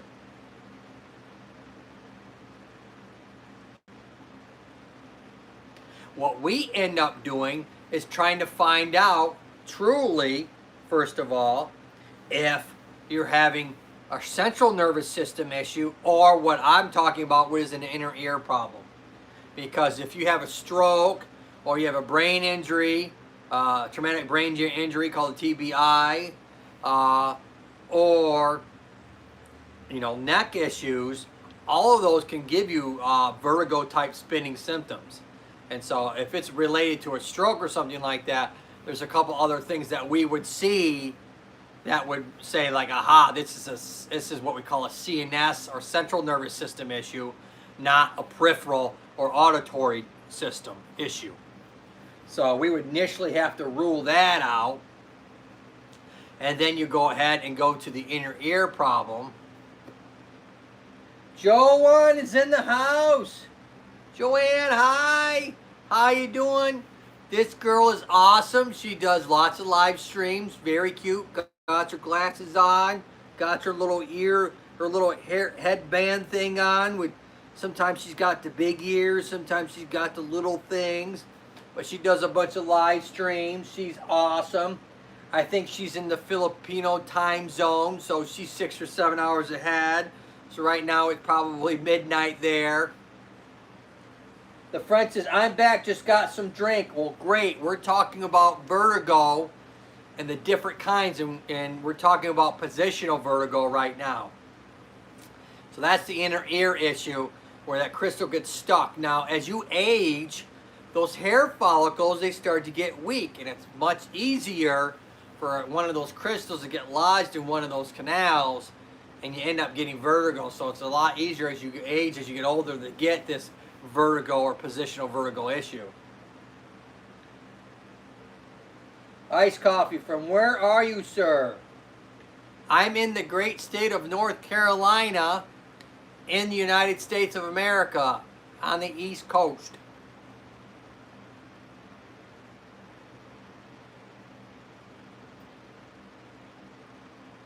So, that's our problem. So a lot of times if you close your eyes quick, your body will all of a sudden feel better because now it's only getting information from your ears, and it doesn't have to get the information from your eyes and your ears. That's why people close their eyes. And so the vertigo symptoms will go away because now we're not dealing with that 1 degree difference. We're only dealing with your sensation, your sensory system only coming from your auditory. So, and then your body can kind of recalibrate itself till you start moving again, and that crystal all of a sudden says, oh no, your head is this way. In reality, it's not, because you could be looking straight ahead, but if your crystal's stuck in one of the canals, it might be telling your brain that no, my head is sideways, but your eyes are saying no, you're pointing straight ahead, and that's how that dizziness starts.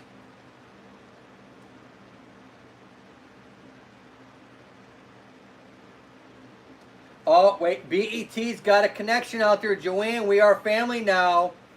Oh, Rodson22. Hi, Joanne. See that? Joanne, you're going to get a lot of connections here. My mom says, is this why the doctor says don't fall?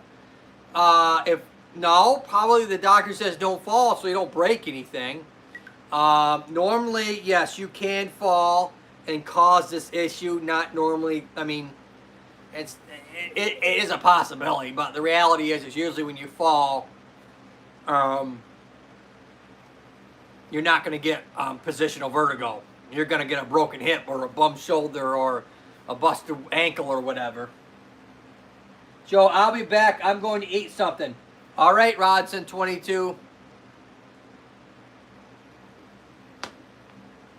Iced Coffee 25 is pointing at the ears. That's right. Yeah. So what we do, one of the basic tests, once we've ruled out that this is not coming from your brain, it is positional vertigo. You can get vertigo symptoms from your neck if you have a lot of neck pain or neck restriction. So we kind of rule out the neck and make sure that your vertigo symptoms aren't coming from your neck.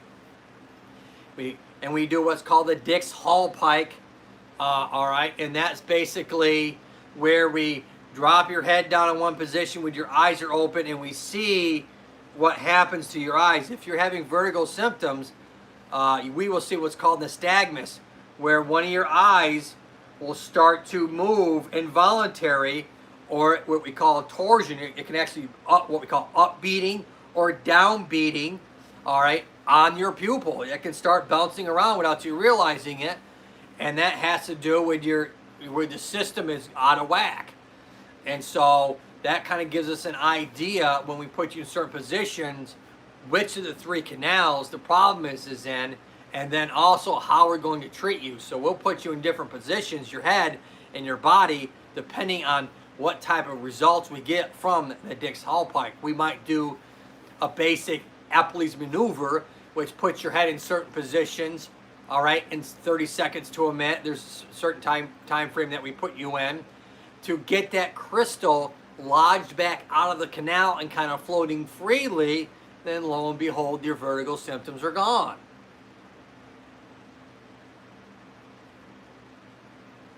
Now, is it easy to get vertigo symptoms again? Yes.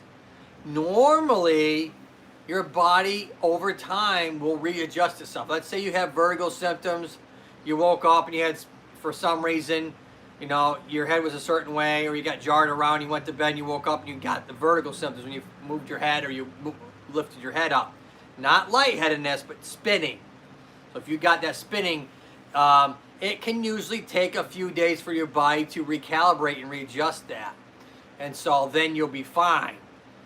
Though it'd probably be easier to get that vertigo symptoms the next time. But normally your body will readjust, kind of like if you're on a spinning, you know, like when I go to Dollywood and my kid wants me to get on one of these rides that, I'm okay with a roller coaster.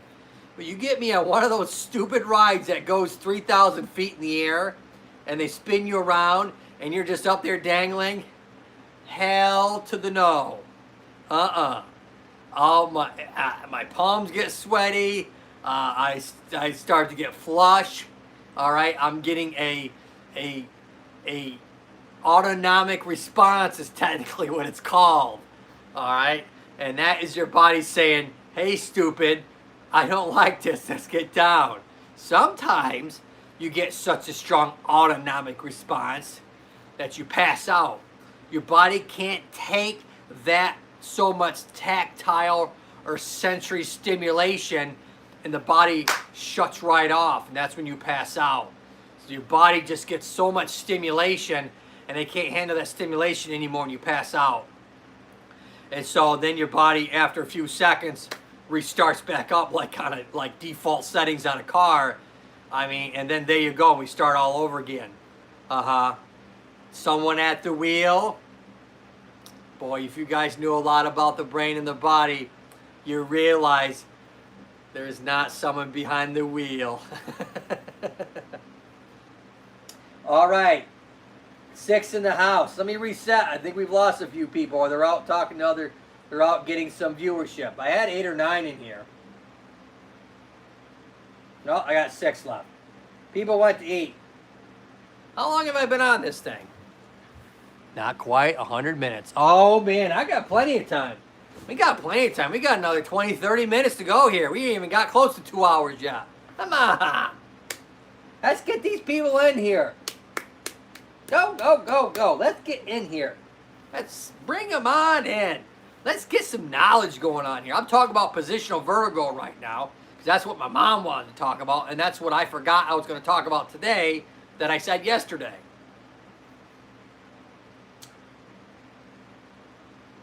$15 thumbs up. Hopefully can get a bunch more.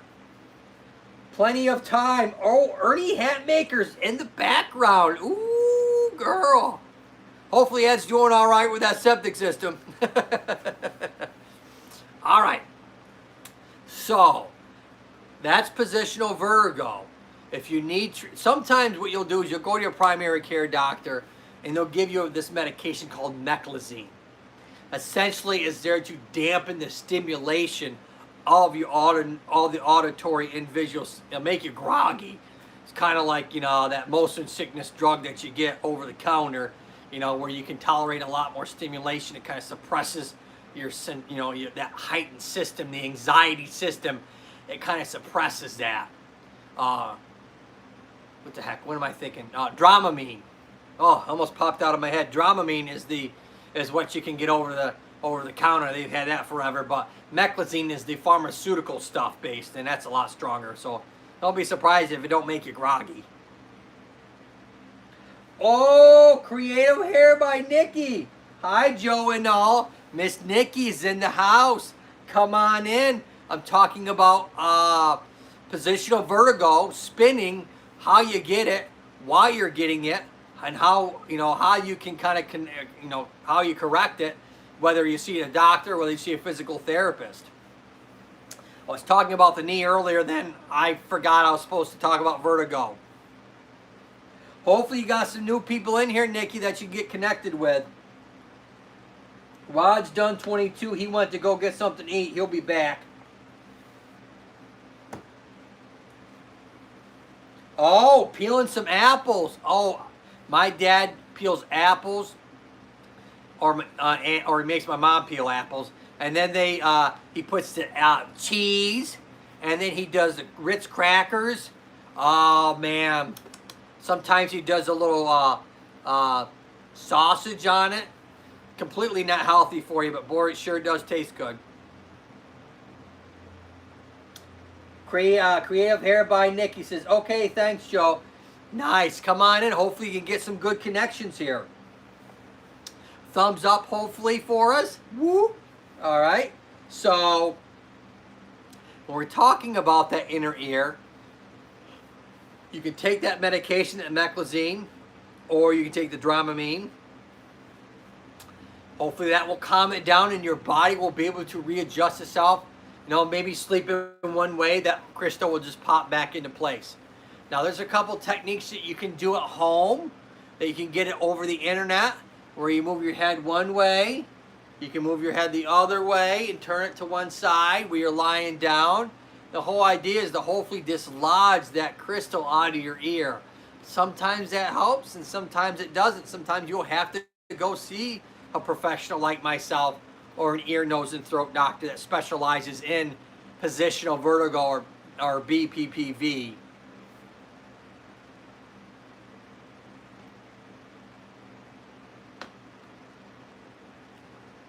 We got 16 thumbs up today so far. That is awesome. So that's the basics of vertigo. Now you can have what's called, oh, Miss Nikki says Nicole says she's still here too. Thank you so much, Miss Nicole. Now you can have what's called a hypofunction of the vestibular system.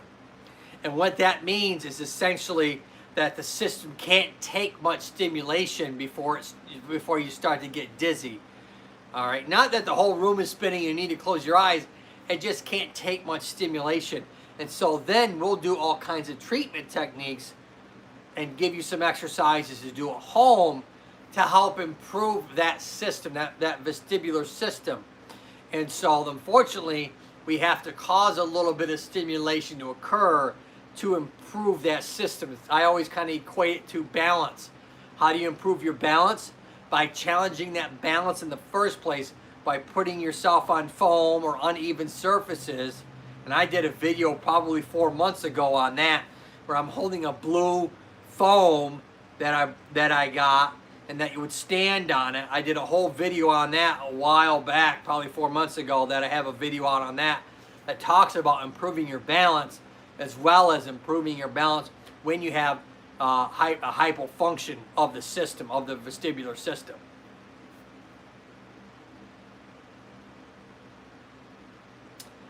Thank you, Miss Nicole, giving me a thumbs up. Much appreciated.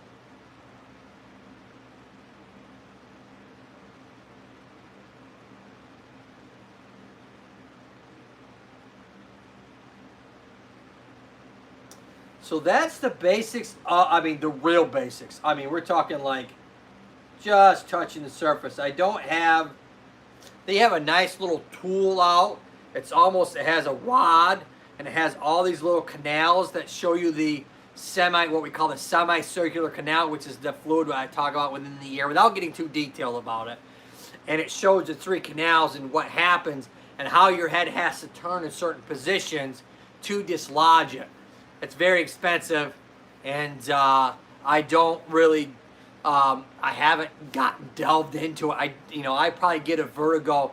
It comes in waves. I might get 3 or 4 people with vertigo, and then I might not get that diagnosis for 8 months straight. So it doesn't really behoove me to go out and spend, $100 and some on that particular tool.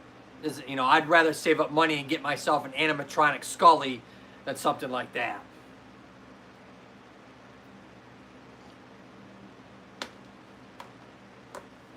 All right, so we talked about the knee for a little while. I got 5 in the house right now. Let's talk about Tiny. That's right, little tiny Tim here, or Tabitha. We don't want to be sexist here, people. So, my last video that I'm gonna do. Kind of shout out to my own self here. My video that I'm dropping on Sunday is the 4th and final video of the snapping hip syndrome kind of series that I'm doing. And so we're going to go over a couple of different treatment techniques that I'm videoing tomorrow, recording I should say tomorrow, on that particular problem. And so we're going to go over tomorrow some ultrasound, or tomorrow, I'm videotaping it tomorrow. Sunday, I should say. Sunday, we're going to go over on that edited video ultrasound. We're going to go over some stretching and some strengthening. We're going to go over some taping techniques. Oh, Miss Nikki's giving me a big smile. We're gonna go over, what's the other one I'm gonna do? Oh, we're gonna go over the rolling pin that we use in the clinic that you could probably buy one yourself if you wanted to, but a regular rolling pin that I've used on this channel before you could use. So we're gonna go over taping techniques, ultrasound, stretching and strengthening, and massage techniques that we do in the clinic to help reduce and give you some symptom relief of that snapping hip syndrome. So stay tuned for that video on Sunday. But if you haven't seen my other 3 videos on snapping hip syndrome, they're on there. And they are first instructing you what the heck is snapping hip syndrome and what are the different kinds. The second video was on treatment techniques that you can do at home, in your own home. R3 is in the house, much love. R3 is here, giving much love again. My second one, it's still here, okay. Yeah, my second one is on treatment techniques that you can do at home to help reduce your pain of snapping hip syndrome. My third video was all about the surgical techniques, and I showed you arthroscopically through a scope what they do to either trim back, the labral tear or repair the labral tear. So I went over that in my third video, and then obviously, like I've said, my 4th video on Sunday is going to be about the physical therapy treatment techniques that you can do, or that we will do, or at least some of them. It won't be to exhaustion. I mean, that could be an hour video. Who's going to watch an hour video? I have a hard time getting people to watch a 3-minute video. There's no way they're going to watch an hour video. And so I'm going to try and cut that down so it's at least short enough that I don't lose everybody's 20-second attention span. So that is the fourth one. And like I said last night, I'm going to start doing series in regards to it. I haven't thought about what my next series is going to be. If I'm going to go to the back and do like a disc series, that would be a good one. Treatments that you do at home for a disc, treatments that you would do in the clinic, and surgical techniques. And so I could do that. That would be 3. And then I probably could go over what the heck's a disc and kind of give you some ideas. So I could do that. That's a nice one I could do after that. Yeah, I think I might. I got to get through one first, though, before I start the other one. So that could be a whole month on that whole series. So stay tuned for that. Now that I think about it, it's probably a pretty darn good idea. But, so what are we going to do? You have this nice thing called an iliotibial band on the outside of your thigh. Runs all the way down the side of your thigh and attaches just on the other side of your knee. And so you can have pain along the entire band, or down at the bottom of the knee, or up in the hip. Up in the hip is where we're going to have that snapping hip. That iliotibial band tendon junction can snap at this bone here, right on the top, because it's coming on the top of the hip and comes across that tendon and comes down the side of your thigh. And so you can strum and snap that tendon over top of that bone, that greater tuberosity we call it. Greater trochanter. Let me get my terms right. Greater trochanter. And so that is what we're going to do the ultrasound kind of techniques on, and the rolling pin, as well as some stretching and some strengthening of these muscles. And then on the inside, you have that big iliopsoas muscle that runs along the inside of that spine here. And you can get along the inside ridge here of that tendon as you bend your hip, knee up, or bend forwards. You can cause that tendon to strum over this and get a clicking inside the groin. It's like, dang, that's deep in there. And so you can get a couple, and obviously the third way is the labrum. You have a labral tear in there, or the cartilage is torn, and we need to have that fixed. So obviously, I'm not a surgeon, I'm not fixing that, but we're going to treat these two muscle groups on Sunday. We'll do it tomorrow, but you're going to see it on Sunday. So that'll be a kind of nice view, and I thought it was kind of cool. Who knows? You know, I am trying all kinds of different things to see what people like, just like you guys all do, and what you don't like. I stopped doing my two guys, Dr. Cool Cats and Dr. Know-It-All, because there was no difference in viewer time whether I had those two characters in there or not. Smith Family Vlogs, coming on in. Come on in. They're new to this live stream. Smith Family Vlogs TV. Shout out to everyone. Hopefully give me a thumbs up. Come on in and get connected. I have a lot of people in here. Nicole says she's still making her playlist. So I want you to go ahead. We got lots of people in here. Go ahead and get connected with them. I have 8 or 9. I have a bunch in here that coming and going. Some are watching the videos and they'll be back momentarily. So if you stick around for a little bit, the more people will come back into live chat and you can connect with more people. Well, you're more than welcome, Smith family. I just got done talking about the knee joint. I talked about that at the top of the hour. Then my mother reminded me I needed to talk about vertigo, basic vertigo and vestibular issues, so I talked about that. Then I started talking about my 4 videos, the fourth one on its way on Sunday, about snapping hip syndrome.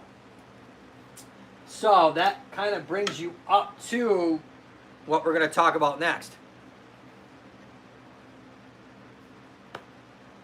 Good old-fashioned shoulder blade and shoulder pain.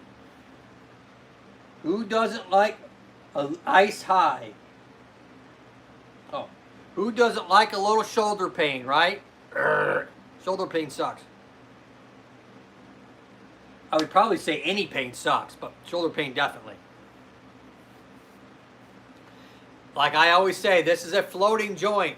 That means there's no real attachment to any other bone except for at your sternum here. This joint right here, called the sternoclavicular joint, or SC joint for short, has a little disc in it. You know, kind of like the disc in your back. It's got a little disc in it. And that thing can get inflamed and wear out. Next thing you know, you have a lot of sternoclavicular joint pain, especially when you raise your arm up, because this collarbone, or in the business, is called the clavicle. As you raise your arm up, that clavicle rotates. As your hand moves up, this thing rotates on you. And so if you're having any type of arthritis or disc issue in that joint, yeah, you know, we might have to do some ultrasound. Be very careful, obviously, because you have your carotid artery right there. You don't want to do ultrasound over a carotid artery. That would be stupid. Some soft tissue, some mobilizations. We might have to go in there and mobilize that joint, because you're probably having some shoulder issues as well as some sternum issues. So you can have pain along that entire shaft, and that clavicle comes all the way over. It's pretty long, and it attaches to the end here to what we call the AC joint. The A stands for, at the end here is this acromion. That's part of the shoulder blade. This is called the spine of the scapula. And then at the end, it's called the acromion. And at the very end of that acromion, which is the first letter is A, the clavicle is on the end, the C. So that's why it's called the AC joint. And it has a big thick ligament in it. And you can have what's called an AC separation, which can easily happen when you fall, or football, or basketball, or anything like that. You can have a partial separation of your AC joint, and if you didn't completely tear the darn thing apart, it'll put you in a sling for weeks.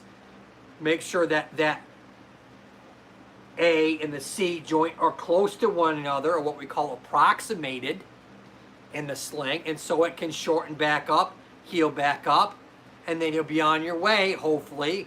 You're going to need some physical therapy, because you're going to goober up everything else because this collarbone isn't moving correctly. Okay? Because your shoulder blade, your collarbone or clavicle, or this your scapula, your clavicle, and your humerus, and this being your glenohumeral joint or ball and socket of your shoulder, all have to move in certain degrees of motion. If they do not move as your hand comes over your head in certain degrees of motion, you're going to have pain. You're going to have a problem. And you're definitely going to need to see someone at some point. Otherwise, trust me, you're not going to function. Alternative tongue still here. Miss Garcia. Come on in, Miss Garcia. Come on in. Welcome, welcome, welcome. Come on in. Get connected. We got a bunch of beautiful people in here. We got Nicole, the Smith family. We got Alternative Tongues. We've had a bunch. I got 11 people watching right now. Get in here, get connected. Hopefully give me a thumbs up. Hopefully leave a beautiful comment for them so it makes sense to their video, so it doesn't go into the YouTube spam box.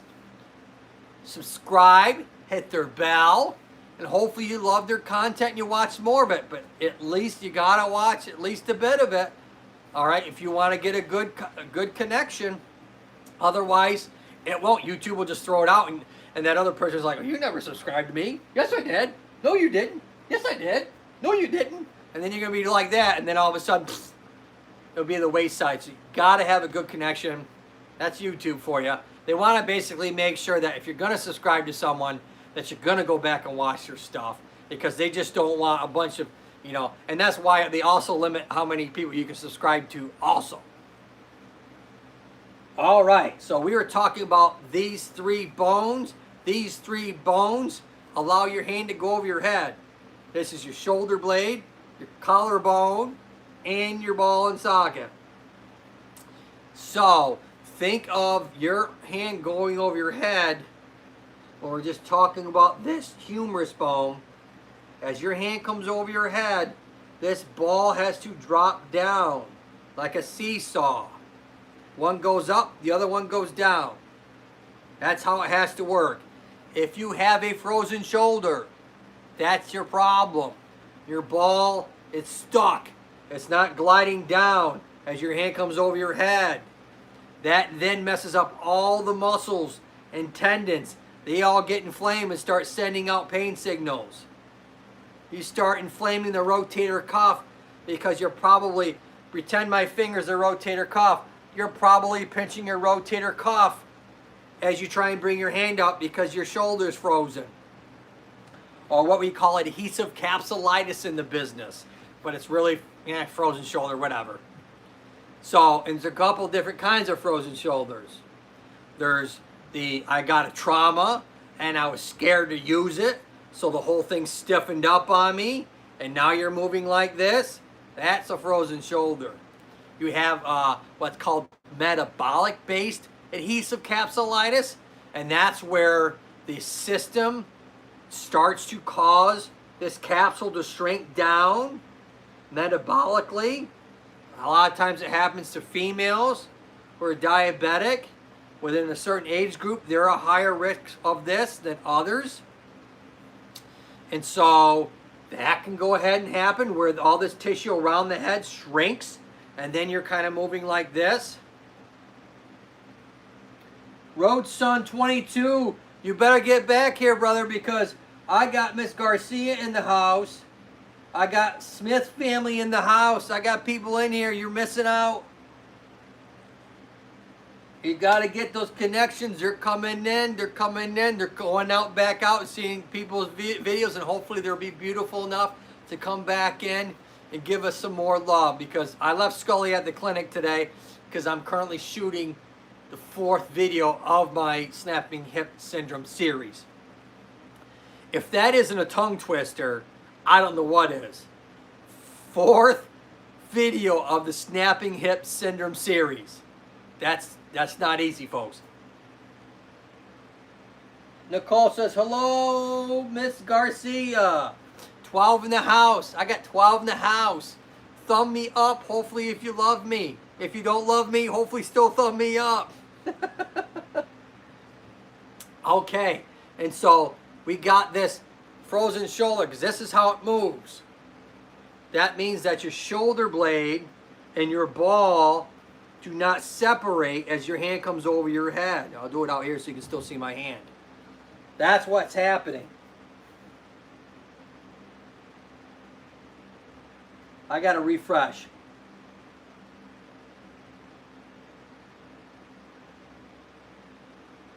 Every once in a while this chat gets stuck. Anyways. Alternative Tongues, mega shout out to my awesome host at AJPT. You've been listening to Brown Eye Trucker, haven't you, Alternative Tongues? Brown Eye Trucker, or BET I call for short. She came up with the AJPT. Oh, I'm telling you. Now, if for some reason, I start to take off like a rocket ship, which I doubt it, but if I do, that would be a cool backside to like your hat, AJPT, and have an average Joe PT in the front. That'd be hot. That'd be cool. B Mia, Mega M Garcia, hello everybody. 8 Mia, come on in. 8 Mia, get connected. Come on in. Welcome, welcome, welcome. We're talking about the shoulder blade. Go ahead, give me a thumbs up, maybe. I have probably 3 or 4 people out looking at other people's videos, and they will be coming back in. So stick around. I guarantee they will be back to lock in, hopefully, if they like your content, which I'm sure they will. I do. I don't see why they wouldn't.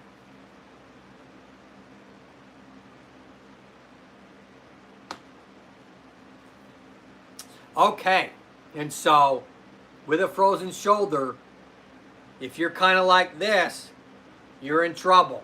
That means that, like I said, your shoulder blade is not rotating properly, because as you raise your hand up over your head, this shoulder blade has to rotate on your ribs on the back side of you. Your ball has to drop down as this arm goes up. That means you have to have a separation between the two. If you don't have a separation between the two, you're in trouble. All these muscles on the back side are going to give you pain. All the muscles on the inside of your shoulder blade are going to give you pain. They're going to start giving you pain along the entire neck area, because some of the muscles that attach to the top of your shoulder blade attach to your neck. And so you're going to get a lot of pain in your neck, shoulder blade, and out into the ball and socket area. So that's not good. In a while, I might take a shower. Well, that's great. I'm happy for you, Nicole. Roadson22 says, hello, Nicole. All right, I got it. Oh, I got 8 in the house. Got 19 thumbs up, 8 in the house. 126 minutes, brothers and sisters. I'm at 2 hours and 6 minutes. That's what it's all about. It's all about getting beautiful connections, getting some knowledge bestowed upon you for free. Obviously, this is not a substitute for seeing your doctor. All right? This is good knowledge that you can take, all right, to your doctor or Jeopardy. I mean, if you want to go on Jeopardy, hopefully Alex is still around, you know. Hopefully Alex Trebek is still around, right? That poor guy, he's been through hell and back. All right, and so that's the basics of a frozen shoulder. 2 basic kinds. Now, and we also talked about the clavicle. We talked about the AC separation. That's way, way up here on the end. Why is it even called that? And this shoulder blade is really, I mean, when I first started learning this back in school, I'm like, that is a weird looking bone, isn't it? And it has a lot of different attachments on it. You have your rotator cuff muscles on it. Hello, Ronson22. Nicole's getting a lock in with Roadson22. You can have rotation out, what we call external rotation, rotation in, which is called internal rotation. And so that's all caused these muscles that are muscle bellies that are on the shoulder blade that run over to the ball. You have one that sits on the bottom of this bone here, the spine of the scapula. You have your main one that sits inside here. You have one that sits on the inside of your armpit, as well as you have one in the inside of here of your shoulder. And so, and you also have some other attachments. One is that really holds it back. It's called the serratus. We don't talk about that much because I don't have, if I had the whole spine, which at some point in my YouTube career, I will have an entire spine.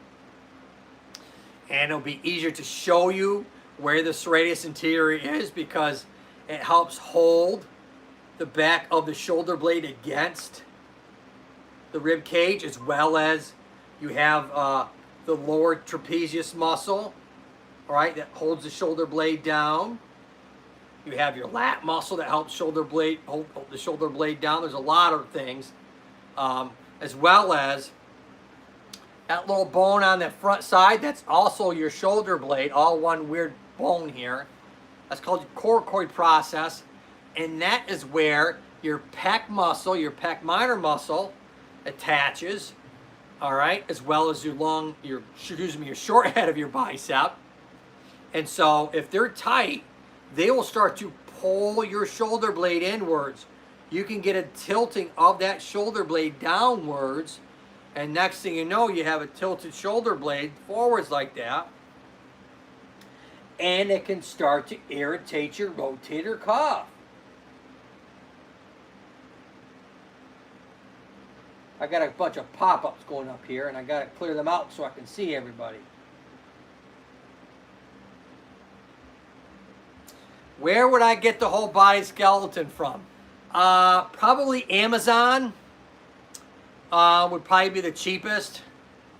I've seen them run between $200 and $300. They are not cheap. And that's a plastic cheap one that you probably would have to put together. I looked all over the place. I looked on eBay. I've looked on Craigslist. I've looked on them all, and there's none of them that are there. But I had my friend Matt Belliker, the physical therapist that comes in every once in a blue moon. He decided he didn't want to sell it to me right now because his family, his kids are still using it and like to learn and stuff. So unfortunately, that kind of bit the dust. I was hoping to get a full skeleton for a decent price, but hopefully I can get one at some point. Oh, Miss Cortez. Come on in, Miss Cortez. Welcome, welcome, welcome. Come on in. Cortez, come on in. Hi, everyone. Rodson22 says hello, hello. Come on in. I'm talking about the shoulder blade here. Go ahead if you would, give me a thumbs up. Love it if you would. There's a lot of people in here. We got 3 or 4 people out watching videos, and they will be back in here hopefully to get some more concrete connections and subscribers and viewership. I have 11 watching right now. I remember you. I remember you having muscular dystrophy. I remember that. Yes, I do. Yep. And so I was talking about the shoulder blade right now. And if you have any questions, I only got little mini me here today, tiny. And then I got, I talked about the knee earlier. I talked about vertigo and positional vertigo earlier. Excuse me, what did I talk about? Oh, I talked about my 4 videos of the snapping hip syndrome. I got them. I got my 4th one coming out on Sunday. I'm currently in production of that, pre-production. My right shoulder feels out of place. It hurts. Well, I did talk about frozen shoulder, which is a possibility with muscular dystrophy, or MD for short. You could have a rotator cuff that's giving you issues. You could have a neuropathic thing going on there. That could be causing you issues. You have a thing called your brachial plexus that comes down, a bundle of nerves that comes down from your spinal cord. Peripheral nerves comes down underneath your clavicle, your collarbone. They come out and they make up all the nerves in your shoulder, armpit, and into your hand. They break up and split up and turn into your radial nerve, your ulnar nerve, and your median nerve as they branch out and make up the different nerves in your elbow, shoulder, hand, wrist.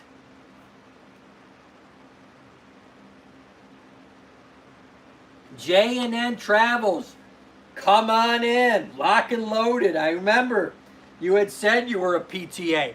PTA stands for Physical Therapist Assistant. Yes, I remember. So I work with a couple. Earlier in my career, I actually was a physical therapist assistant before I went back to school and got my bachelor's degree, then my master's, and then my clinical doctorate. So I did at one point hold that title. Yes, because my right arm, I can't move much. Thank you. Yeah, I mean, that could even be what we call a stepping or piano key sign, where that you're starting to get, because maybe you've lost the muscle tone in the rotator cuff, that you have this stepping from the end of your AC joint to the head of the humerus. So you have this huge step up where you're getting a mild, not dislocation, but a subluxation or a partial subluxation, because the tone within the rotator cuff and also the shoulder girdle complex, which is what these 3 things are made of, as that separates down because you've lost that tone because of the neuropathic symptoms that you're having from MD, that can cause a lot of your pain. And so you definitely want to go see either, obviously, your MD first, your medical doctor, and then maybe either an occupational therapy or a physical therapist that kind of works with that.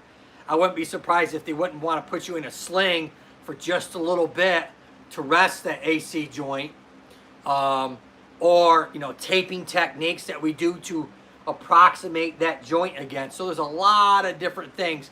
You definitely, with your diagnosis, very detailed. There's a lot of things that can go on within that joint, and I'm just touching the surface of what I just said here. I mean, I don't want to toot my own horn, but I could go in a lot deeper than I am, and there's no reason to. But with that diagnosis, definitely need to go see someone about that.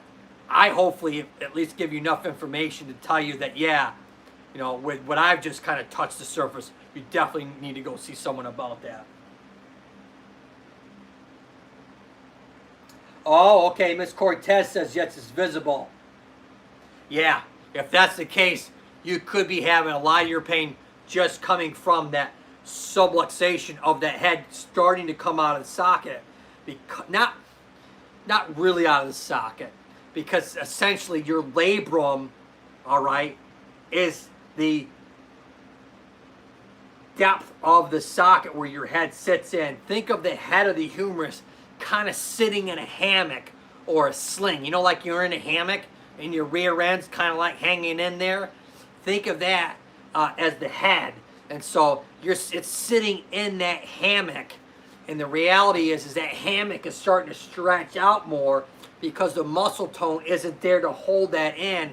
And gravity and the weight of your arm over time, it's causing that distraction or what you would call it subluxation, that is distracting this joint here. And so that tissue's starting to stretch, as well as all the nerve endings, the brachial plexus that I talked about underneath here, that goes underneath where my finger literally is, can start to get pulled and torn and stretched.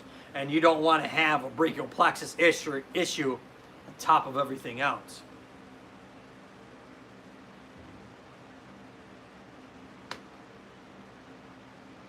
All right, so I got 9 in the house. I'll be right back. I got to go use the little boy's room. All right, I'm going to keep little Spiny here distracted for you. Hopefully you guys are still getting connected. Want you keep those connections going.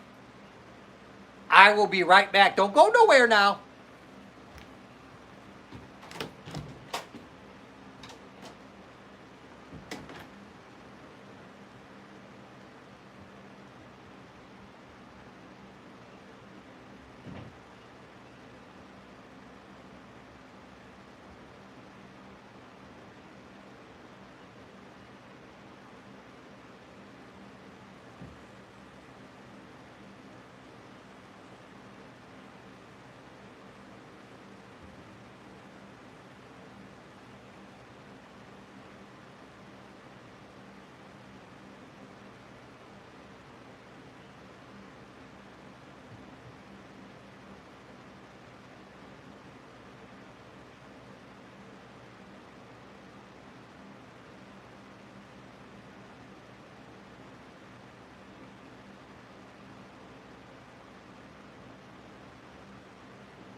All right, I'm back, folks.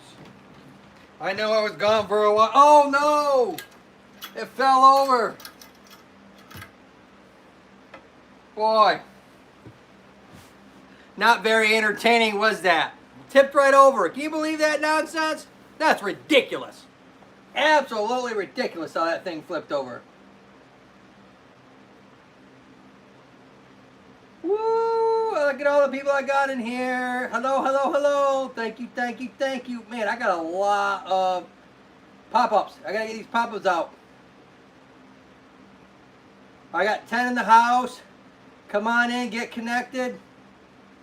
I got Miss Cortez in here. I got Miss Nikki. I got Nicole. R3's in the house.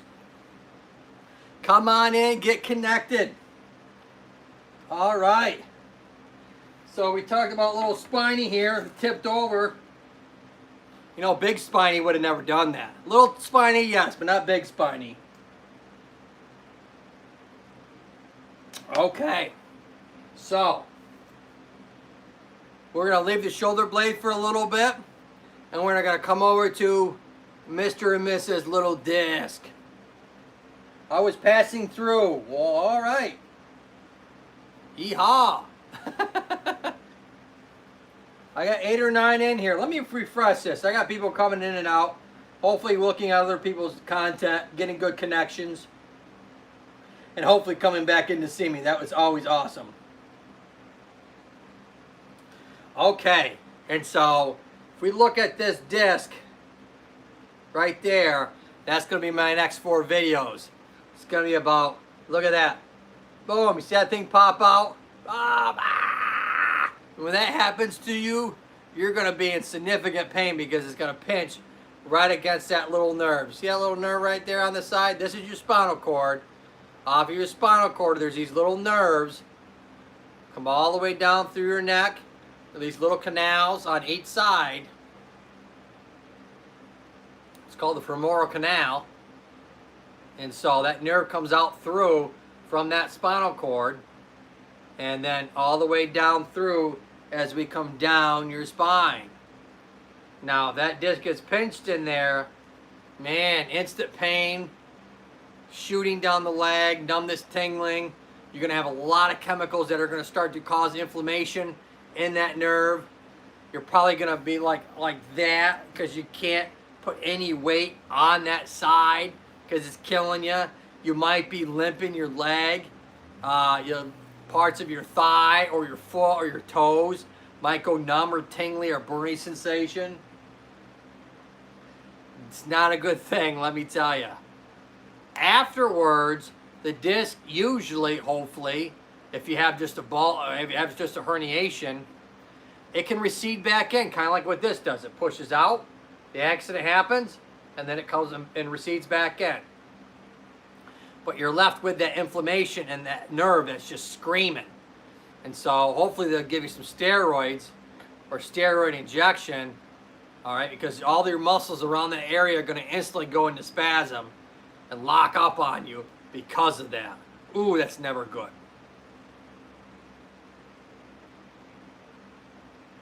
Miss Cortez says, hi, Nicole, lots of laughs. Yeah.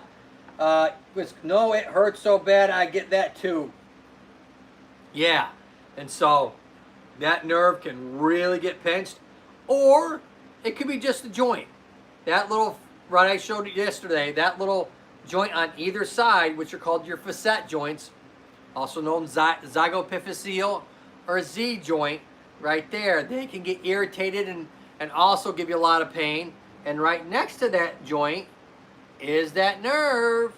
And so that nerve can get irritated by the joint, just inflammation, chemical response, or a structural disc pushing against there. Oh, Miss Cortez, I know. Having muscular dystrophy, girl, you're a champ. I mean, I've treated a few of MD and MS, multiple sclerosis too. You know, and you get all these kinds of wacky symptoms with it. And when the muscles don't function, the ligaments start to take more stress. Then the joint itself starts to take more stress. And then the disc starts to take more stress. and then it can't handle it. At some point, something has to fail. So then you have to start having a lot of pain. Miss Ernie Hatmaker giving me the smoochies. Uh-oh, Ed's in trouble. Uh-oh. Watch out, Ed. Oh, thank you so much, Miss Ernie Hatmaker. Much love to you and everybody out there. Tell Ed again I said hello.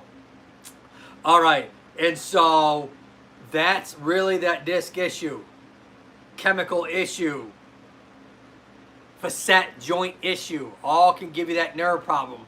As we age, we can get that disc starts to get flattened and narrowed down more and more.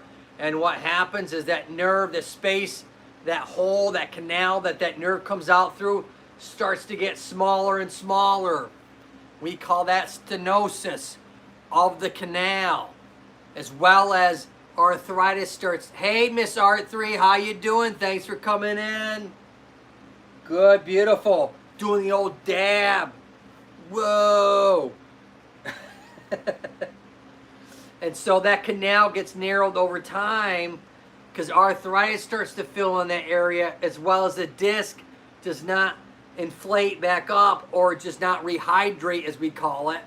And so now that canal is narrowed, and it's very easy for that nerve to get pinched from that part, as well as the joint on the side, because you figure if you have stenosis in that narrowing area, you will also have arthritis with that facet joint on the back side.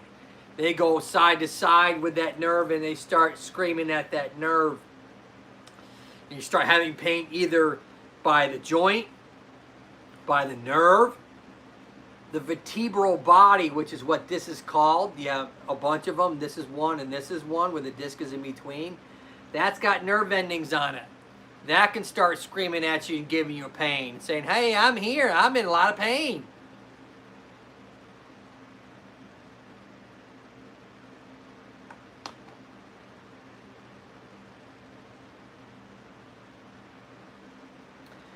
Nicole says, okay. Miss Cortez says, just playing. Nicole says, lots of laughs. Very funny. I know you're just playing. But I like it, Nicole. Okay, me too. So I got hopefully 9 in the house right now. Let me go ahead and refresh this one more time. I got people coming and going.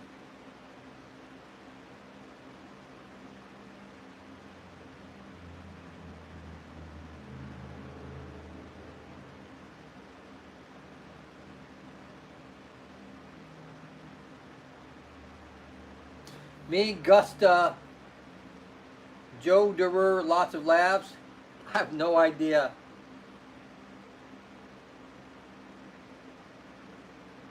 All right, so Joe, you know your stuff for real. Thank you, Miss Cortez. That's not, yeah, I've been doing this. I mean, I'm not a spinal surgeon, you know. I'm not an orthopedic surgeon. You know, they have a lot more knowledge than I do. I've actually treated a few orthopedic surgeons and neurosurgeons in my career so far. So yeah, I kind of have a pretty good idea when it comes to, you know, what I can as a professional, as a physical therapist. You know, are there physical therapists that specialize out there more and they have more information or more knowledge in one part of physical therapy than I do? Absolutely. You know, that's why we all, you know, that's why a lot of people specialize in certain things. What happens to the shoulder when it's dislocated? Well, we're going to move away from the spine because my mom is barking. She's telling me, hey, Joe, I want to know about the shoulder a little bit. You know, you're just gabbing there, Joe, and you're not really giving me some good information. Much love to you, Mom. Thank you for keeping the chat room going. I very much appreciate it that we're keeping the live stream kind of rolling, and I don't have to roll the ball myself. I realize what you're doing, Mom. Oh, Spanish. Oh, if my older daughter gets the elective Spanish, cross my fingers, hopefully I will start to learn the basics of Spanish. I know some words and some numbers, like Aki Dolor, like where's your pain? I know a few phrases. I don't know much. I have a good friend who's gonna be on my next video, Mr. Ty. He's a physical therapist, and he speaks Spanish. So I'm hoping I can learn Spanish with my daughter. I gotta start from a toddler Spanish and work my way up. I can't start from the adult Spanish. I'll never learn it that way.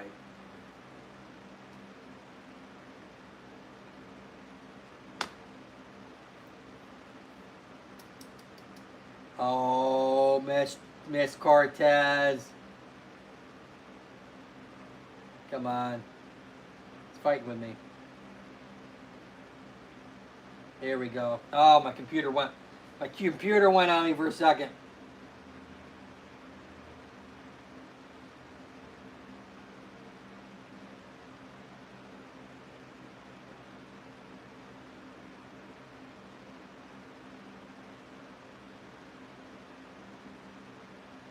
If you would, Miss Cortez, could you delete that word, the B-I-T-C-H? That's going to be considered a big flag for me because people are going to consider that a swear word. And they're going to want to put my video as an adult-based video, and it's not.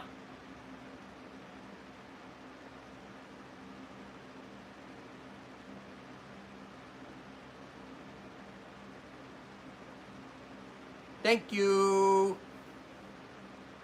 All right, so what happens with a dislocation? So usually dislocations happen anteriorly or forwards motion. That happens when you have this kind of movement going on, where your arm is out to your side and you get this kind of forwards motion. When my arm is out like this, my head of my humerus is way out in front of me. All right, I got a fairly good muscle mass, but the muscle in this area, this large muscle on the top here, if it can't hold that head in place, all right, and if it fails, and if those ligaments can't hold that head in place, you're going to dislocate forwards on that head of the fossa, or what we call the socket part, from being out like this. You know, if you felt like that, that's what's going to happen. You know, if you fall backwards along that line, or if someone yanks you back, so it has to be that kind of motion, and you'll get a dislocation forwards, and they have to relocate it. So they normally do it, they sedate you, usually morphine or something like that, because you're going to be so painful guarding, and everything's going to be so tightened up that those muscles are going to be so in spasm and contracted that your head's not going to want to fall back in place. So that's what they'll do, is they'll sedate you as much as they need to, and then relocate that shoulder back in place. You know, they'll come in and cause a distraction moment and shift that thing back into place. Normally you can't do that unless someone's sedated. I've had a few patients that relocated where they actually had someone help them relocate. I'm telling that person's a rock star, because it normally doesn't happen. And sometimes they have to, you know, they have to do an x-ray, make sure there's nothing fractured, you know, and then they'll go ahead and do that. Sometimes they sedate you and the thing just falls right back in place too, so.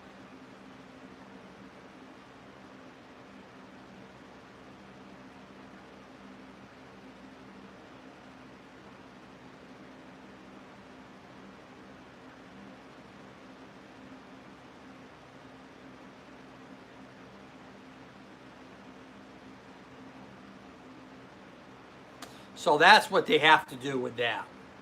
So yeah, now at that point, you're going to be in a sling. Hopefully they do an x-ray, make sure you haven't fractured anything, like, you know, the end of your acromion here bone, or any part of the head of the humerus. You know, the reality is they're going to put you in a sling for probably several weeks. They'll send you to physical therapy. And then, they'll go ahead, after, it might be 6 weeks before they send you to therapy. They want to hopefully get everything to tighten back up. And then they'll come back in and see what your range of motion is. Hopefully you haven't torn the labrum. Hopefully you haven't torn one of the rotator cuffs.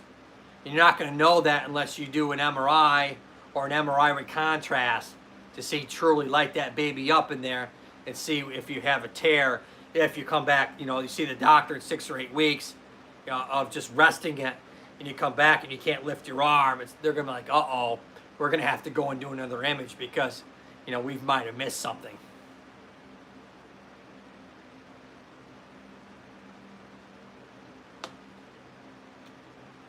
All right, folks, I got to go eat dinner. I'm going to go ahead and end this live stream. I want to thank all you people for coming today. Hopefully you've gotten some good subscribers today, some good viewership. All right, I'm going to be coming for one more live stream tomorrow. I do them 3 times a week, Wednesday, Thursday, and Friday. My live stream tomorrow, I'm finishing up my video for Sunday. All right, and so I'll probably be somewhere 2-ish, 3-ish. I'm hoping by 2 o'clock I come live. Hopefully you hit the bell so you'll get notified when I come live tomorrow. But I will be live tomorrow afterwards. And so hopefully you guys come tomorrow and we keep growing, keep connecting, hopefully getting some good viewership. All right? So until next time, usually I have Scully with me. We always look up and we keep smiling. All right, see you next time, folks. Bye, y'all. Thanks for coming. Hopefully I'll see you next time. Much love to you all for coming to me, shouting me out, and giving me much love. Thank you so much.